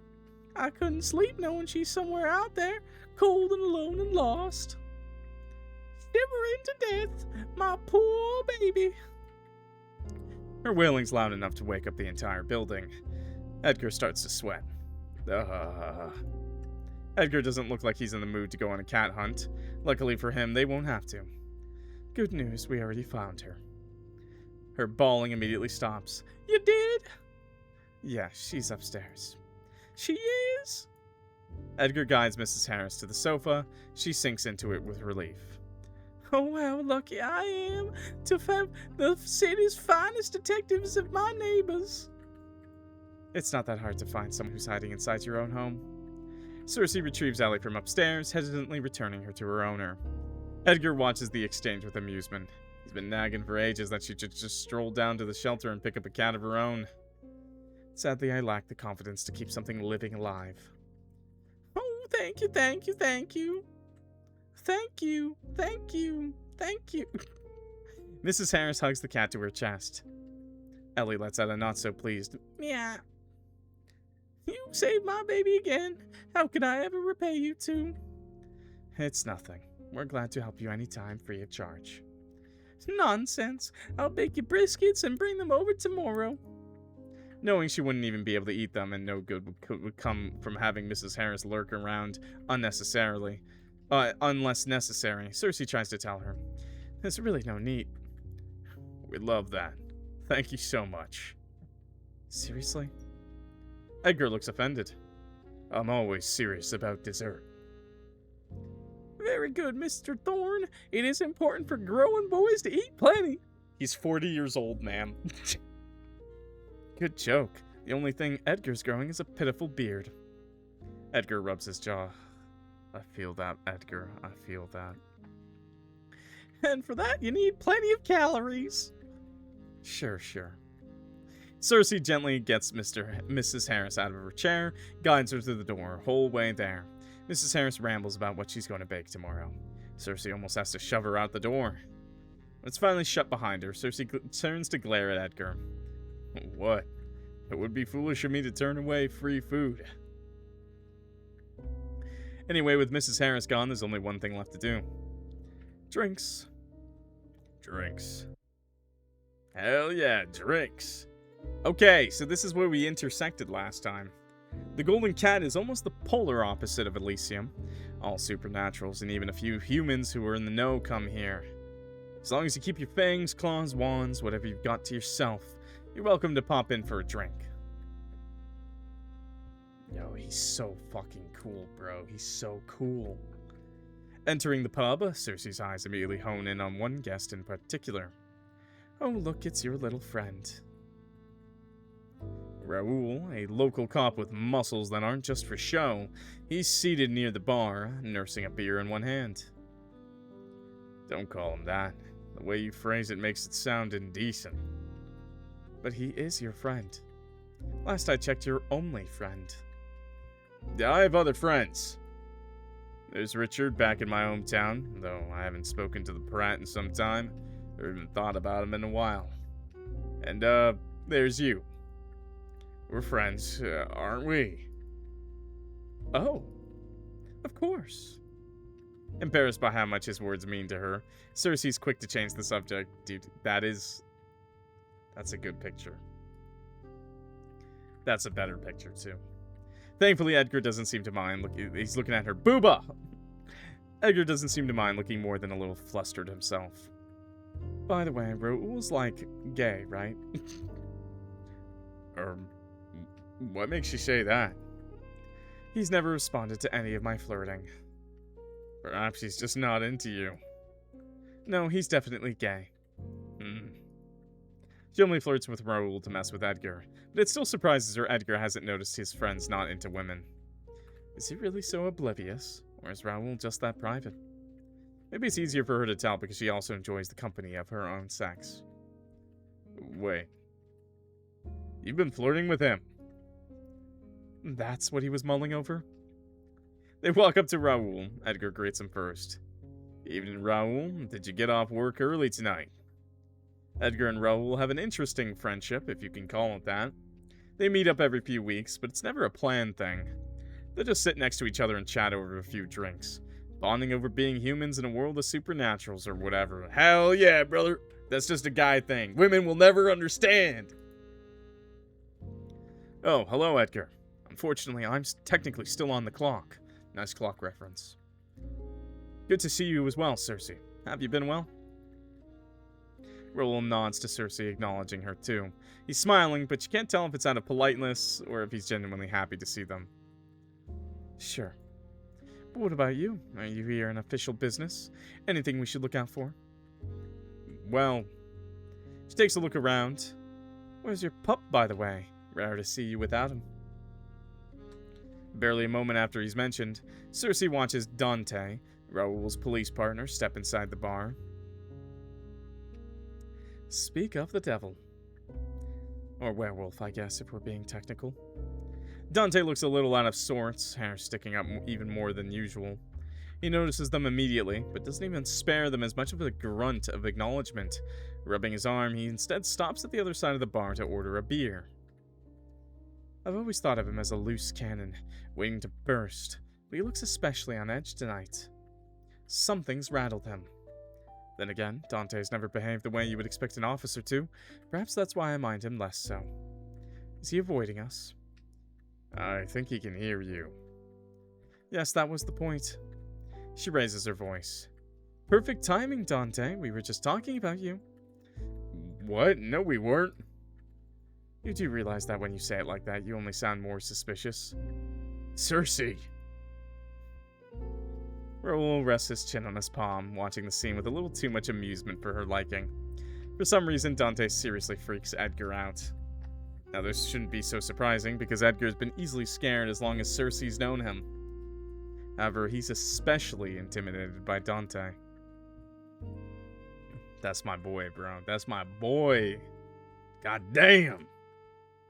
To his defense, Dante looked like he could punch your lights out if you look at him the wrong way on the wrong day. but you'd have to be pretty stupid to try something on Eddie while I'm around. In the meantime, Dante has picked up his beer and walked over.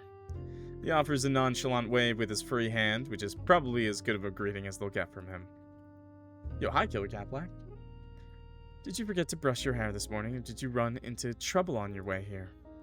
If anyone's picking on you, you can always let me know. I don't like animal abuse. Just ran into Abraxas. Seen him lately? Seen him recently? Being reminded of Abraxas' existence again sets a frown on her face. Not really. When Dante smirks, Circe knows he's gotten exactly what he wanted by bringing up Abraxas. I heard he and his agents were snooping around that museum that exploded, interviewing potential witnesses. Museum? An explosion? Could that be related to why Abraxas needed Seth? Yeah, it looked like Dante was being friendly with Edgar. Guess they'll be wandering around all the city till that's sorted, keeping an eye on things. Ugh. If you haven't run into him yet, I'm sure you will. A lot. His smugness shifts to curiosity. Heard anything about that, though? Not sure what you're asking me for. I haven't got a clue what they're up to. And speaking from experience, it's best if it stays that way. Actually, why do you even care? Aren't the SSF and the police supposed to stay out of each other's business as much as they can? Unless it's related to whatever the two of you were working on. Raoul wouldn't tell us anything, but maybe you will. You didn't give me a chance to say anything. As if you would have told me the truth if I did. You could have forced him to. If she really wanted to, she could use compulsion on either of them right now, and there wouldn't be much they could do about it. Dante's trickier because he's about as stubborn as one gets, but Raoul's only human. She wouldn't, though, not because she's squeamish about compelling either of them. She's just not curious enough. It's weird to learn Edgar is afraid of Dante. It's different. That's why I like this intersection a lot. Still, if Dante will tell her anything, she'll take it. Well, since you act so nicely, no. You suck. I don't. That's your job. Edgar, itching to get away from Dante, interrupts. Well, okay, well, you two look busy, and we're in desperate need of a drink. We'll leave you to it. But, come on, Circe, you've bothered them enough for tonight. How dare you? I'm perfectly lovely and pleasant to be around. Raoul waves to Edgar. Good to see you, Edgar. Yeah, cheers. Edgar takes her arm, and she begrudgingly lets him pull her to another corner of the bar. They nab their usual seats close to the bartender. When they drink a lot, so it's good to have easy access. In order to maintain some level of dignity, now we get to know what they were doing on the other side of the bar. We've agreed to never discuss exactly how much of our income goes to the Golden Cat. The bartender is swift. In a minute they have their usuals in front of them, some cocktail for Edgar, and a totally not conspicuous glass of red wine for Circe. So when are we going to address the elephant in the room? Edgar sips his cocktail, raising a single brow with Circe's question. I'm talking about your addiction to sugar. Should be criminal to even call that a drink. It's about 1% alcohol and 109% sugar. Not quite sure those numbers add up. Besides, what right do you have to judge anyone's choice of drink when you order the same thing every night? Why waste money on alcohol when it just spoils the taste of what I really want? I thought alcohol enhanced the taste of blood. Actually, I can't believe I've never asked you that before. She knows exactly why he hasn't asked. With each year that passes, Edgar grows more determined to avoid acknowledging what she really is. Depends on the vamp, but nothing will ever beat drinking it fresh from the tap. And have you started doing that again? She doesn't miss the regret in his eyes before he averts them. Still, she can't help the irritation she feels at what he's insinuating.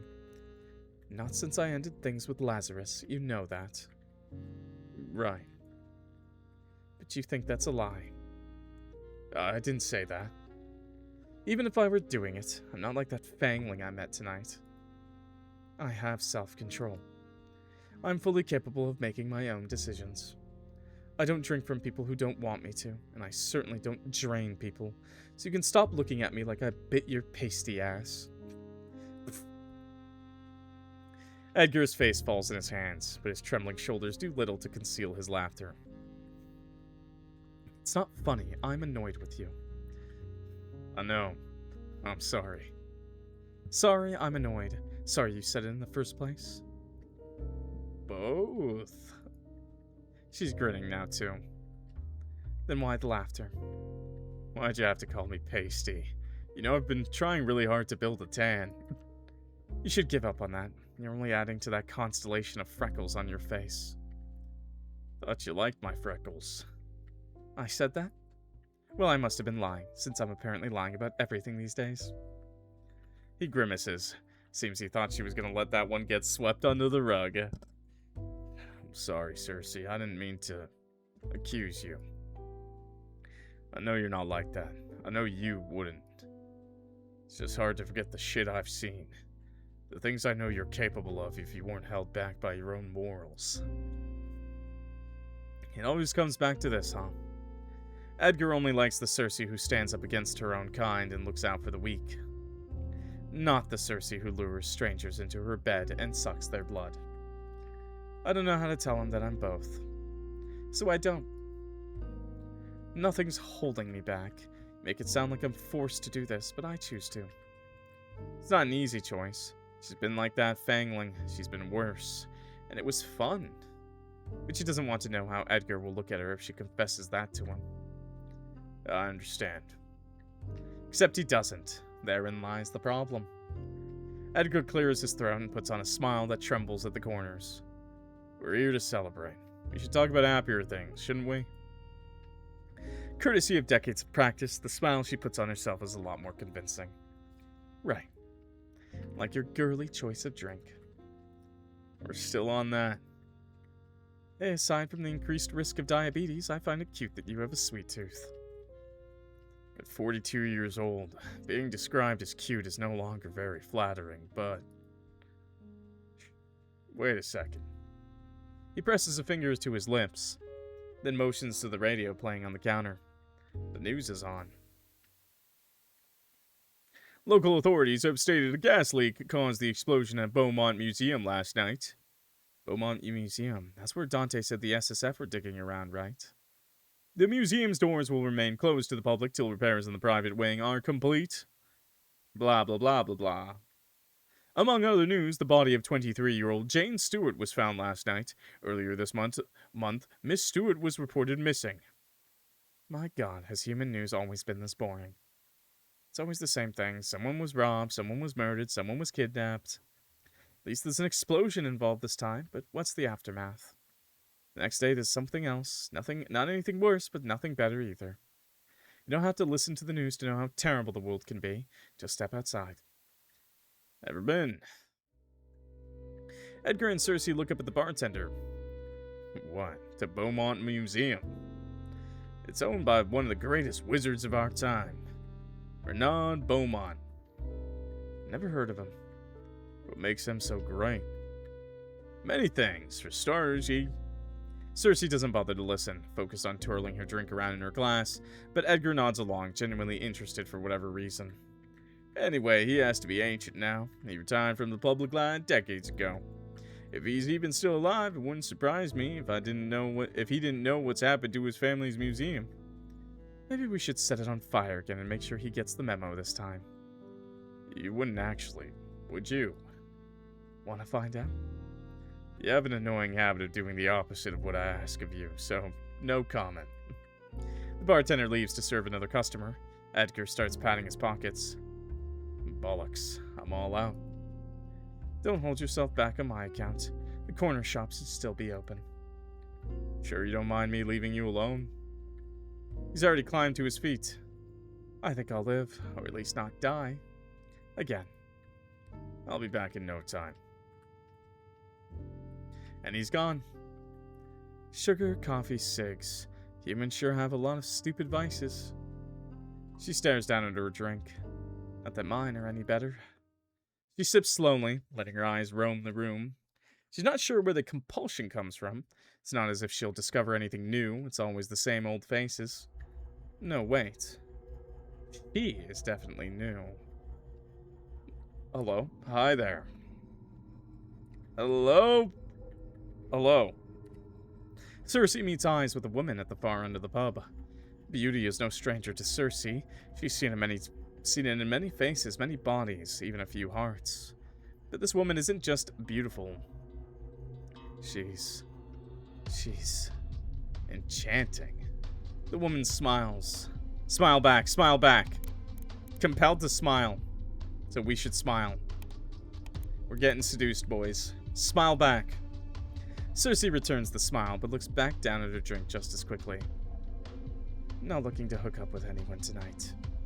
Although that's a bit presumptuous of her. Maybe the woman was just being nice. Not really looking for nice, either. Wait. Circe's head snaps up, but the woman is already gone, nowhere to be seen. Only in her absence does Circe realize that she couldn't detect what the woman was. However, or whatever that woman was, she means trouble. Want her. I want to speak to her. Oh, I wanted her in other ways. It makes no sense, but I want to see her again. I want to know her. I want her. Not her blood, not her body, not her heart. Circe wants the mystery she offers. It's exactly what she's been looking for. A mystery, time-consuming enough to end the perpetual boredom eating away at her. Preoccupied by her thoughts, Circe barely notices Edgar's return. He slips off his jacket, slides back into his seat, and gestures for another round of drinks from the bartender. What took you so long? Ran into some trouble. Don't be stingy with the details. What kind of trouble? He lights a cig, angling his body towards her. Their knees brush, but neither move away, used to the lack of personal space. Well... So, you see... No, never mind. Are you blushing? My god, you are. Not on purpose. Unfortunately, I don't think it's me having this effect on you, so it must be something else. Edgar twists and squirms in his seat. Or someone else. Was asked out on a date. He spits the words out so fast Circe would have missed them if not for her supernatural hearing. You're messing with me. I wish I was. This is stressing me out. Wait, you said yes? What? Obviously I said no. What would be obvious? Was something wrong with her? No, she was pretty and nice and smelled good. Too many details now? Sorry, I just thought she had a nice perfume. You'd like it, actually. You're only making it weirder. I said no because it would have never worked out. She's human. As are you. But I don't live like one. Excuses, excuses. Think about it for a second. I run a supernatural detective agency. How do I explain that to someone outside this business? Not to mention how I'm up all night. Sleep most of the day. No sane, normal person would want to be with someone like me. Oh, come on. So what if she doesn't fit your normal schedule? You make time when you're in love. Love. God. I definitely don't have time for that. Not when there's clients to be managed and bills to be paid and... You don't have to work all the time, Eddie. You could take off one night of drinking to get laid. What if someone hears you? Oh, come on. You're a grown man. You can't possibly still be embarrassed by the word sex. I'm not, but we're in public. Sex, sex, sex, sex, sex. Jesus Christ. Breeding, mating, copulating, fornicating. And what is it you Brits say? Shagging. Circe's cackling like a mad woman while Edgar hisses under his breath. Circe, I am begging you to stop. Edgar looks about ready to explode from embarrassment, anxiously glancing around to make sure no one's heard her. Circe doesn't have the heart to remind him that they're at a bar for supernaturals. Almost everyone's guaranteed to have overheard. Anyway, wouldn't it be nice to be with someone, even if it's only for the night? Wait, is he gonna rizz her? Edgar laughs, shaking his head, more to himself than in response to her words. Somehow, I prefer to be here. Ah, with me? I wouldn't necessarily consider your presence to be an advantage. But yes, I prefer to be here with you. Circe brings her glass to her lips, hiding her smile behind it. Okay, wait, I gotta save, bro. I have to save on this. The save, bro. It's killing me. It's a shame he said no. It's a good thing he said no.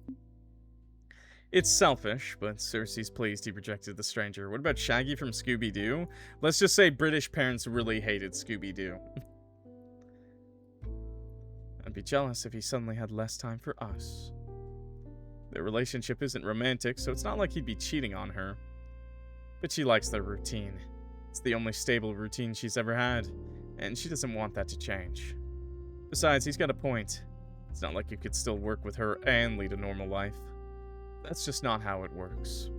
Of course, there are people like Raoul and Dante's superior, Orion, who have human families and try to live as normally as possible. But Orion's an anomaly, and with time, vampires like him learn the hard way that rejecting your nature never works in the long run. Edgar's different. He can pack his bags, move cities, and go back to living a normal life whenever he wants. As long as he remains here, though, he'll never be able to pull the wool back over his eyes. Good CG. Edgar taps out his cig in the nearest ashtray. Enough about that. Did I miss anything around here? Nope. For some reason, it doesn't feel right to mention the mysterious woman. Maybe because she knows how Edgar worries and she doesn't want him to start. The bartender slides their new drinks towards them. They clink glasses. To 20 years of this hellish profession. And to 20 more. Hell yeah. In the end, Edgar has one too many drinks. He leans on Circe the entire walk back to his flat. She stops when they reach his building. He's never invited her upstairs before, and she doubts it'll be any different tonight. Will you make it upstairs on your own? Why wouldn't I? He pushes off of her and stumbles up the stairs to the entrance. He almost falls over several times, but by some miracle, he manages to reach the door without breaking any bones. See, he hiccups. I'm perfectly fine. Right. See you tomorrow night. He waves her goodbye. She waves back. Good night. She waits until he's safely inside the building. Chances are low he'll die on his way up to the lift, so Circe begins the stroll back to her own flat. She walks at a leisurely pace, like the threat of the rising sun won't be upon her any moment now. Like her slow pace might delay the inevitable day. Hope we see the pretty stranger again? Yeah. I mean, I'm happy, but also, oh my god. Circe strips down to her underwear. Her one-bedroom flat has no bed, only a sofa, so that's where she lays down.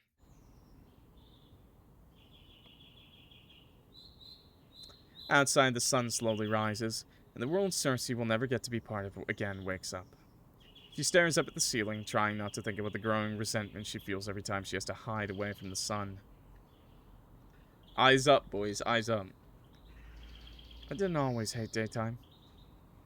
When her common sense returned after her fangling year, Circe had found that the day offered endless opportunities for self-improvement.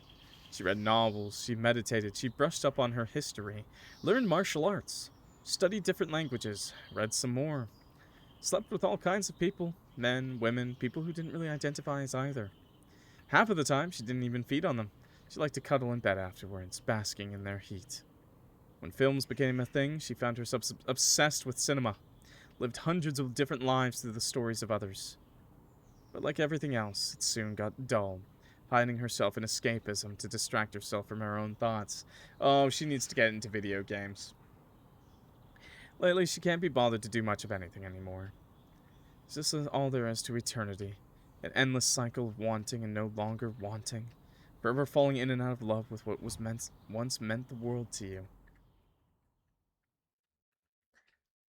Gotta find that eternal love. If she shuts her eyes, if she pretends hard enough, you can almost imagine she's dreaming. Where do her dreams bring her today? Edgar. I'm sorry, chat, but I gotta say Edgar, bro. I gotta say Edgar. Eddie's funny when he's drunk. Though most of their nights might end at the Golden Cat, Edgar rarely drinks enough to get wasted. His love of tobacco might send him to an early grave, but at least alcohol poisoning won't. Small comfort. The mysterious woman. God, I love her. Who was she? More importantly, what was she? Every person has a distinct aura. Some call it life force, some call it the soul. Whatever you'd like to call it, everyone has it. Not everyone can detect it, but Circe's trained to ensure she never misses it. The fact that she missed this one, it unsettles her. It unsettles her very much. Yeah, what the hell? Abraxas. Ugh. Just picturing that self-righteous face of his irritates her. Nope. Not even worth thinking about for a second. She continues to dream. Tries her best to fight against the current of her thoughts, but somehow they always lead back to him. Don't think about him, don't you dare. You already know how this ends. Don't think about him.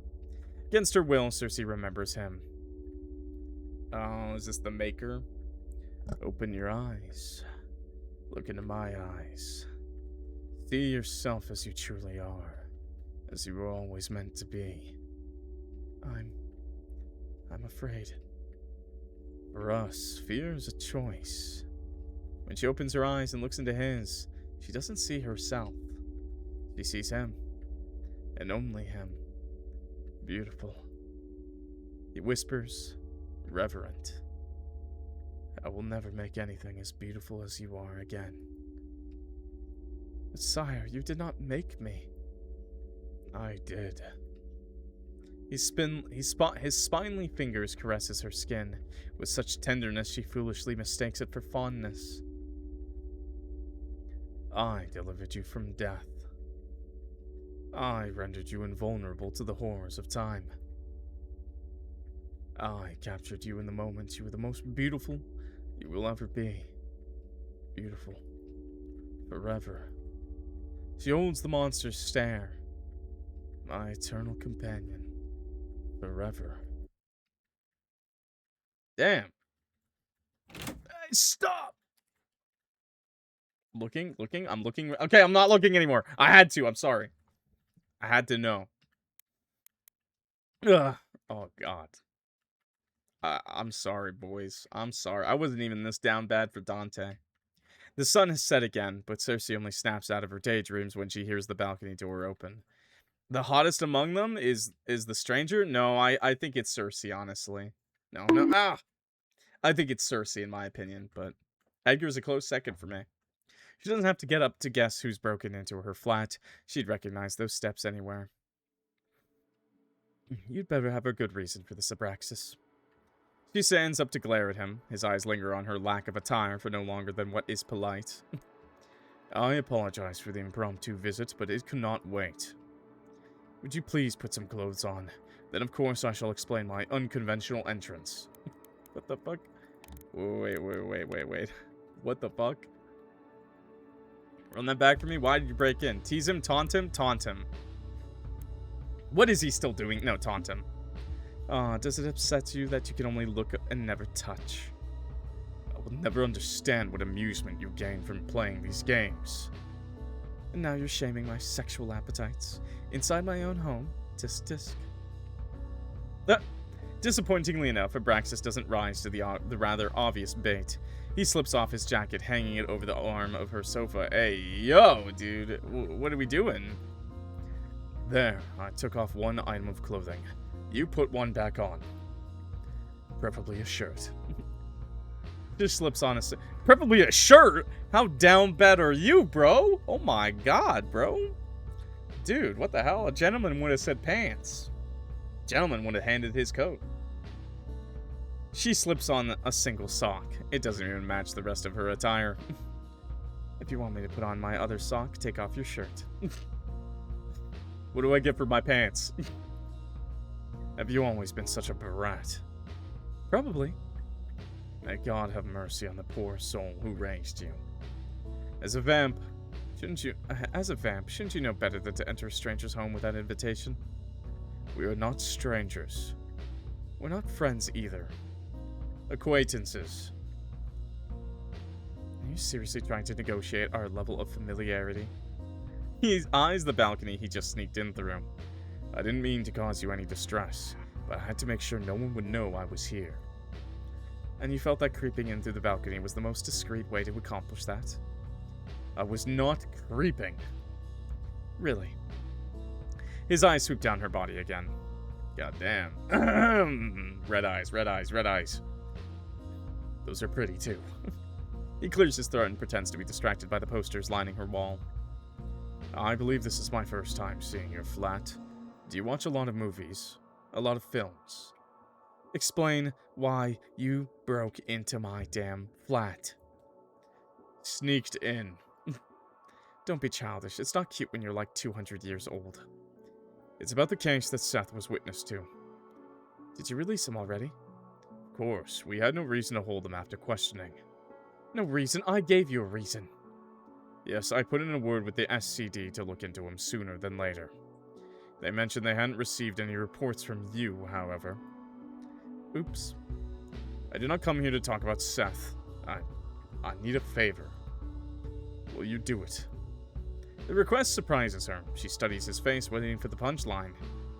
Well, will you? I can't believe my ears. The great Abraxas is asking for my help, really? Do not make me repeat myself. It was difficult enough the first time.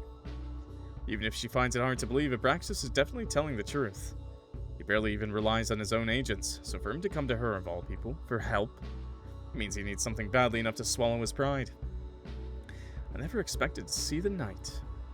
She's already set on not doing it, because why would she in her right mind ever help Abraxas? But that doesn't mean she's not curious. You're going to have to share more details before I decide. Have you heard of the incident at the Beaumont Museum? In passing. This must never become public knowledge. The gas leak was a cover-up coordinated by us at the SSF. Wow. Who could have ever imagined? Magic triggered the explosion. The burst of energy was so powerful that, should our culprit have wished to, they could have destroyed far more than a single wing. At worst, I fear they may have been able to burn down half of North Haven. My agents and I have determined it cannot be a mere accident. This was an intentional attack. I see. Unfortunately, it gets worse. The wing that was destroyed harbored several magical artifacts, one of which is now missing. You should be grateful then. They could have stolen all of them. I sent my team to clean up the scene and deal with any witnesses. That's when they found the initials JM spray painted on the wall. Whoever or whatever this JM is, it is our only lead. Couldn't you trace the magic from the explosion? Circe knows for a fact that the SSF North Haven branch is a very talented witch in their ranks. She even happens to be Abraxas' second-in-command. We suspect it was caused by the artifact itself, which didn't leave any residue from the user behind. Okay, but why do you want me involved? The SSF regularly collaborates with the supernatural police, but that's it. They've never worked with Thorn investigations. And while Circe's not opposed to a challenge, she's no witch hunter. She knows vampires, she knows werewolves, she knows demons, but messing with the wrong wizard can have deadly consequences. It's common sense to not get involved in their affairs. We were going to launch a full investigation into JM when we were explicitly told by people higher up the ladder to drop the case. Apparently an outsider is being sent from elsewhere to continue the investigation. I take it that's unusual. Not necessarily. There have been cases where we've collaborated with external parties, but the key word there is collaboration. Never in all the time I have worked for the SSF have I been locked out of a case in this manner. Oh, come on, you've lived long enough to know there's a first for everything. I know. Still, I am suspicious of their intentions. I have no real reason to be, no actual evidence, nothing to work with but a presentiment. But I cannot shake the feeling that something is wrong. Ah. So I guess we're gonna have to find Seth again. We are already on 2? We never went on 1! Oh my, I'm stupid. Whoops.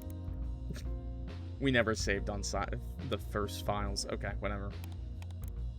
Since when do you care? What was the artifact? What was the artifact? You said an artifact was stolen. What exactly was it?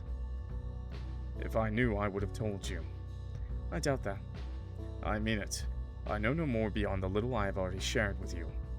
Which is like nothing. It was hidden in plain sight inside Renaud Beaumont's private collection. We had planned to contact him about it before we were ordered to drop the case. So all we know is that it makes stuff go boom. Not the exact words I would use, but essentially, yes. Who's to say that power didn't come from the person wielding the artifact?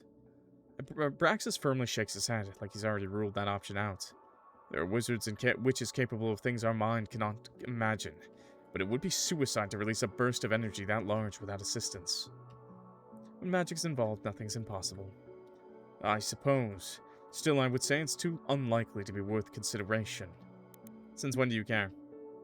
I thought it wasn't any of your business if the laws enforced by your superiors might be unfair to us non-humans. I know what you think of me, Miss Circe, but I am not your enemy. The SSF do what we must to protect supernaturals from humans, and them from us. Sometimes that means the occasional casualty on our side. Our side, he says. When has he ever been on our side?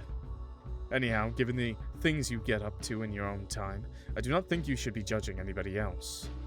I'll judge whoever I want, whenever I want.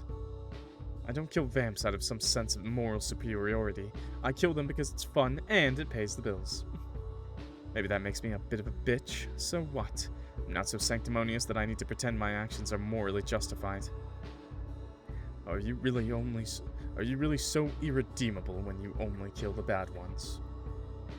Don't paint me as some sort of anti-heroine.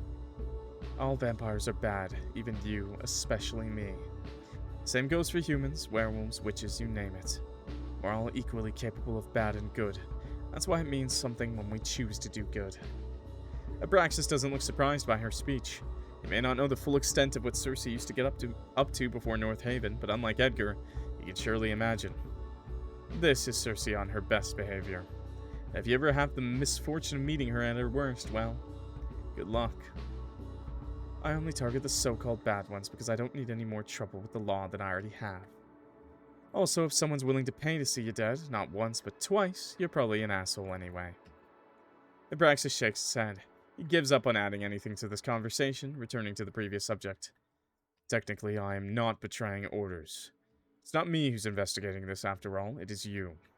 But if you happen to feed some information back to me, then that is simply how it goes. Loophole of the century. Seth was the only witness. The only witness who might have seen anything of note, at least. We've interviewed all the others and we learned nothing. Who might have? I thought you brought him in for questioning. We did. However, we were told to drop the case before we could ask him anything worthwhile. Once again, the SSF proved to be embarrassingly incapable. Not our finest work, I know. Circe folds her arms over her chest. I'll be under one condition. Why are you making that face? You haven't even heard what I have to say yet. Fine, state your terms. Quite simple. If you're so desperate for my help, beg for it. No. He moves to leave, but she blocks his path. He was just gonna leave. Always so uptight. Let me rethink this. Abraxas just stares, waiting. She takes her time, hemming and hawing, simply for the amusement of keeping him in suspense. Alright, I'll do it. His glare softens, only barely, but enough for her to notice. Thank you. Don't thank me, I'm not doing it for you. This sounds like a compelling case. Far more interesting than anything I've worked on lately. Maybe this is what will fish her out of her slump. Keep her running Thorn investigations for another 20 years. You better pay us, though, and provide a generous tip.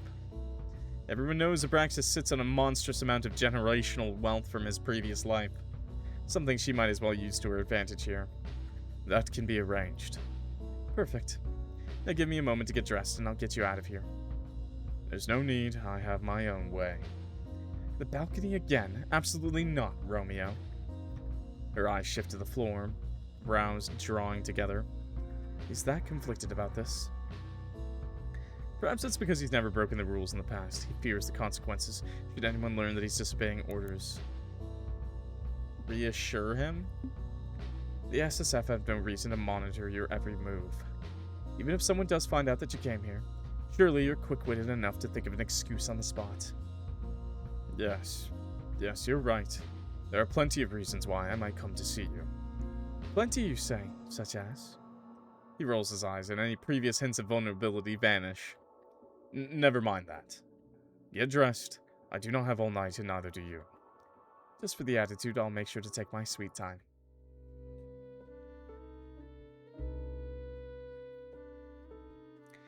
Circe leads Abraxas downstairs so he can leave through the front door like a normal person. In their office, a freshly shaven Edgar... Oh, he doesn't have his 5 o'clock shadow anymore.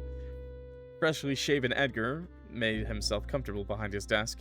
He's mid-bite on a biscuit when they enter. Take that out of your mouth so we can understand. He swallows. Why is he here? Good to see you too, Thorn. Pleasure's all yours, prick. I wish he was giving him the finger, man. Edgar's nasty glare softens only slightly when his eyes shift to Circe. I repeat, why is he here? Why was he upstairs? And how did he even get in? Been here over an hour. The door's been shut the entire time. Did he show up during the day? Did you spend all... Or you let your imagination run to places I don't even want to imagine? How about you shut up and just let me talk? Go on. Go on. Lie because it's funny. No, I don't want to tease Edgar. But I want to lie because it's funny. Lie because it's funny. You're right, he did spend the day. He did what? I didn't. Abraxas looks to Edgar. I didn't. Denying it twice makes you sound totally guilty. But you know it isn't true. Why must you always make up nonsense? As if I'd believe that anyway. Neither of you could stand each other for that long. Now tell me the truth. What's you doing here? I'm standing right here, Thorn. You could simply ask me. Or I cannot. Abraxas sneers. In that case, I shall leave the explaining to your boss. Edgar lifts his plane. You're gonna piss off now, right? Have a biscuit before you go. Fresh from our neighbor. I can't. Oh, that's right. You can't eat. I can, but the taste is repulsive, and I cannot properly digest it, meaning I would have to... Abraxas pauses. Ah. You're mocking me. Edgar stuffs a cookie in his mouth. Took you long enough. Abraxas focuses on Circe again. Report to me as soon as you find something. You know where to find me. Yes, sir. Edgar lights a cig after Abraxas leaves. She waits for his patience to wear thin. It doesn't take long. They say cig so much. And I'm just like, cig is not good. Cig is not good.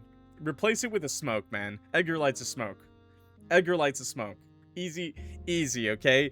I know the author is dying to write the F slur, man. They are dying. They're like, they probably wrote this whole thing with the F slur, and then they were like, shit, I have to change it. And they changed it to cig. Fuck people who say cig. It's a smoke, it's a cigarette, but it's not cig, okay? I'll even if a British person said it, I don't even care, man. Just change it to smoke, man. F slur? Yeah, that's what British people call smoke. A cigarette.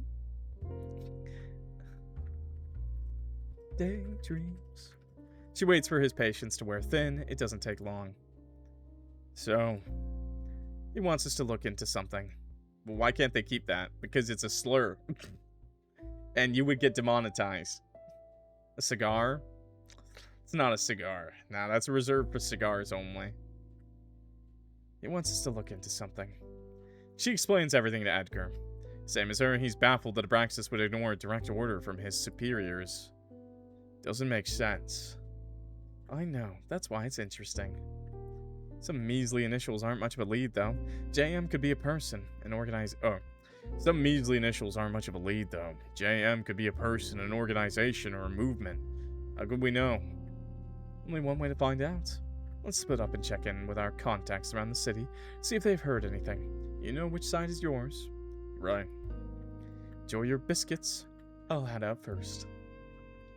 She walks up to the window. She's moments away from transforming when Edgar calls out, Circe. Be careful. Please. Worry about yourself, old man. 20 years ago, I was a boy. Today, I'm an old man. Give it another 10 years and I'll be dust and cobwebs in your eyes. It's a compliment. I like older men. It's not a compliment. You have extremely questionable tastes. Don't downplay your sex appeal. Your creaky knees and back issues especially are oh so attractive. Enough. Don't you have somewhere to be? Try not to miss me too much. See, their dynamic is perfect. Circe transforms, circling Edgar once before she flies out the window and into the night. Edgar looks like he'd be my dad. Just wait for 2.0, boys. Just wait for 2.0, okay? Just wait. You wait for 2.0. Thorne Investigations has established a trusted net of sources around North Haven over the past 2 decades.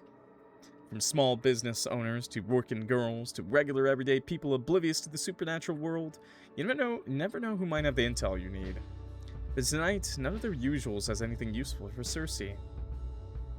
No one's heard of the initials before. For her last stop, Circe catches Nisha away from Elysium on her smoke break. Rare to see you 2 nights in a row. Don't get used to it. Wouldn't dare to. Nisha takes a long drag of her cig.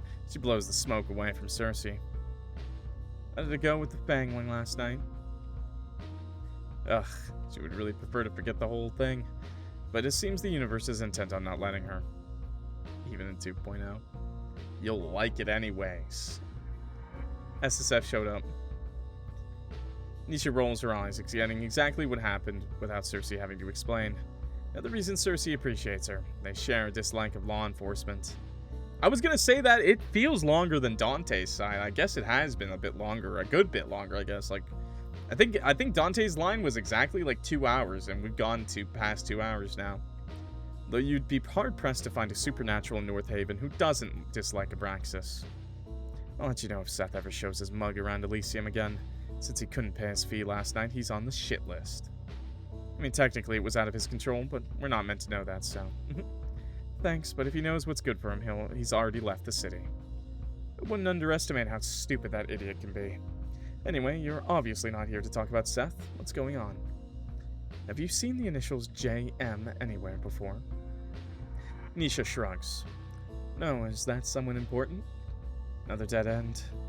Don't even know if it's a who or what yet, but if you hear anything... Nisha tips her imaginary hat to Circe, my lady. You'll be the first one to know, of course. Thanks. Nisha butts out her cig on the nearest wall. If that's all, I should get back inside. Elysium doesn't run itself. Lazarus still leaving all the work for you. He pulls his weight. Sometimes. Kick him in the balls for me when you see him next. I quite like this job, so I will not be doing that, but you have my respect for your commitment to hating him. It's a lifestyle at this point. Ha! Nisha waves her goodbye and disappears inside the abandoned building. Circe sighs and returns to the streets. Let's see if Edgar had better luck.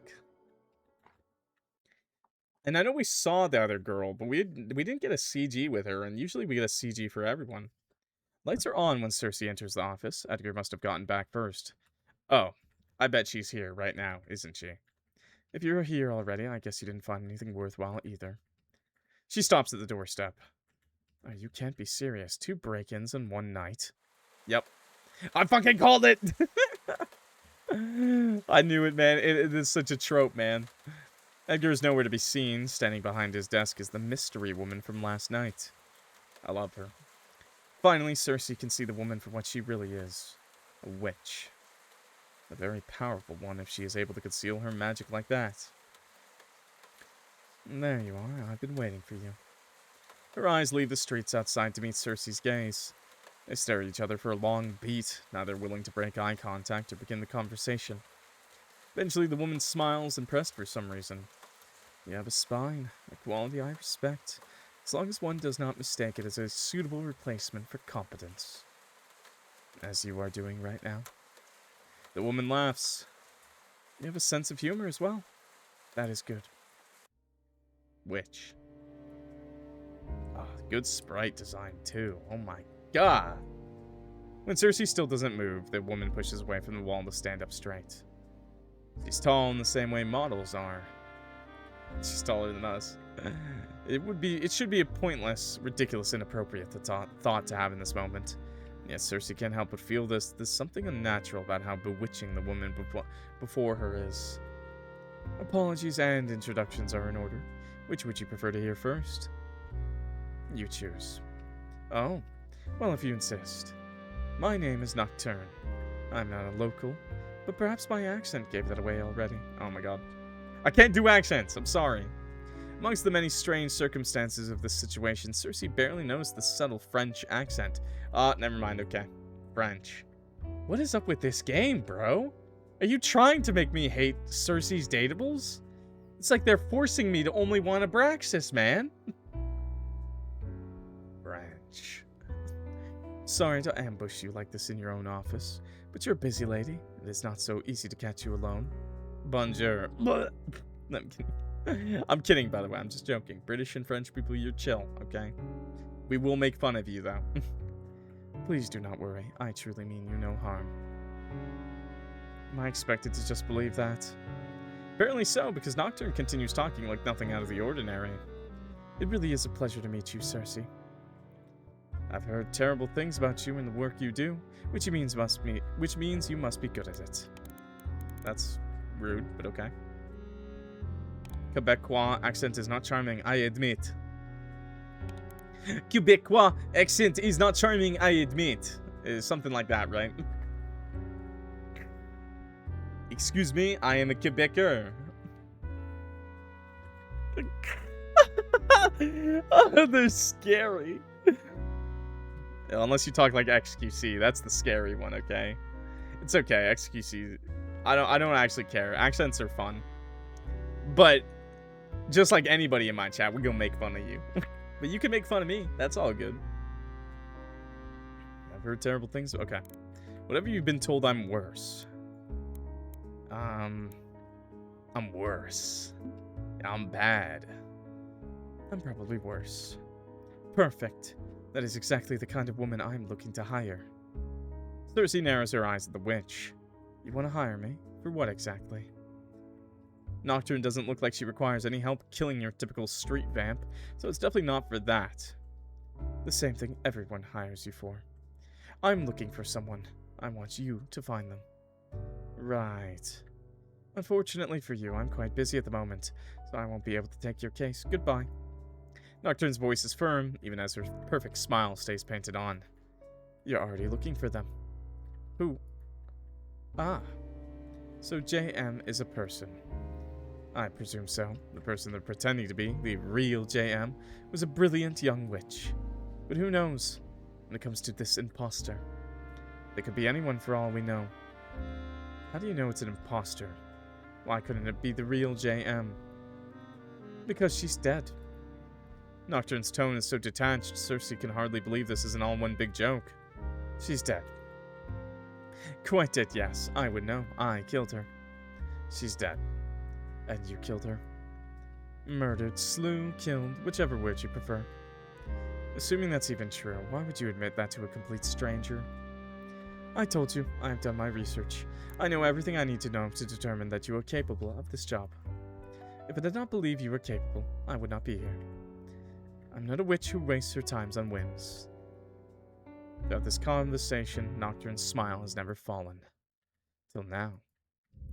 You must understand, it is most important to me that this person is found.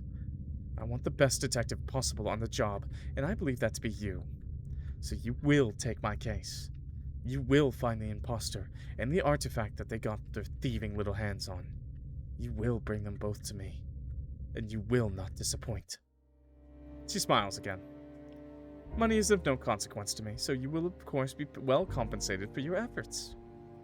Huh. For one, Circe is genuinely at a loss for words, but Nocturne doesn't seem to mind. I'll take your silence to mean you accept, yes? I guess so. Oh, is that the end of the demo? I guess so. You have reached the end of the BTMO demo. Thank you for playing.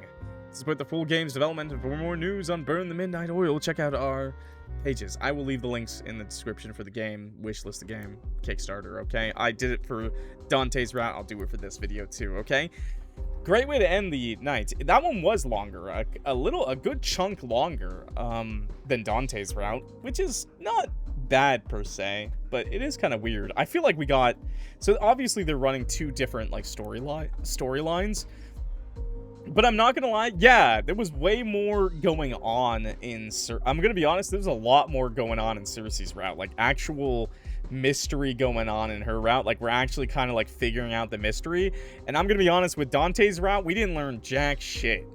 We learned nothing in Dante's route. All we really did in Dante's route was just find out people are dying, which they already knew.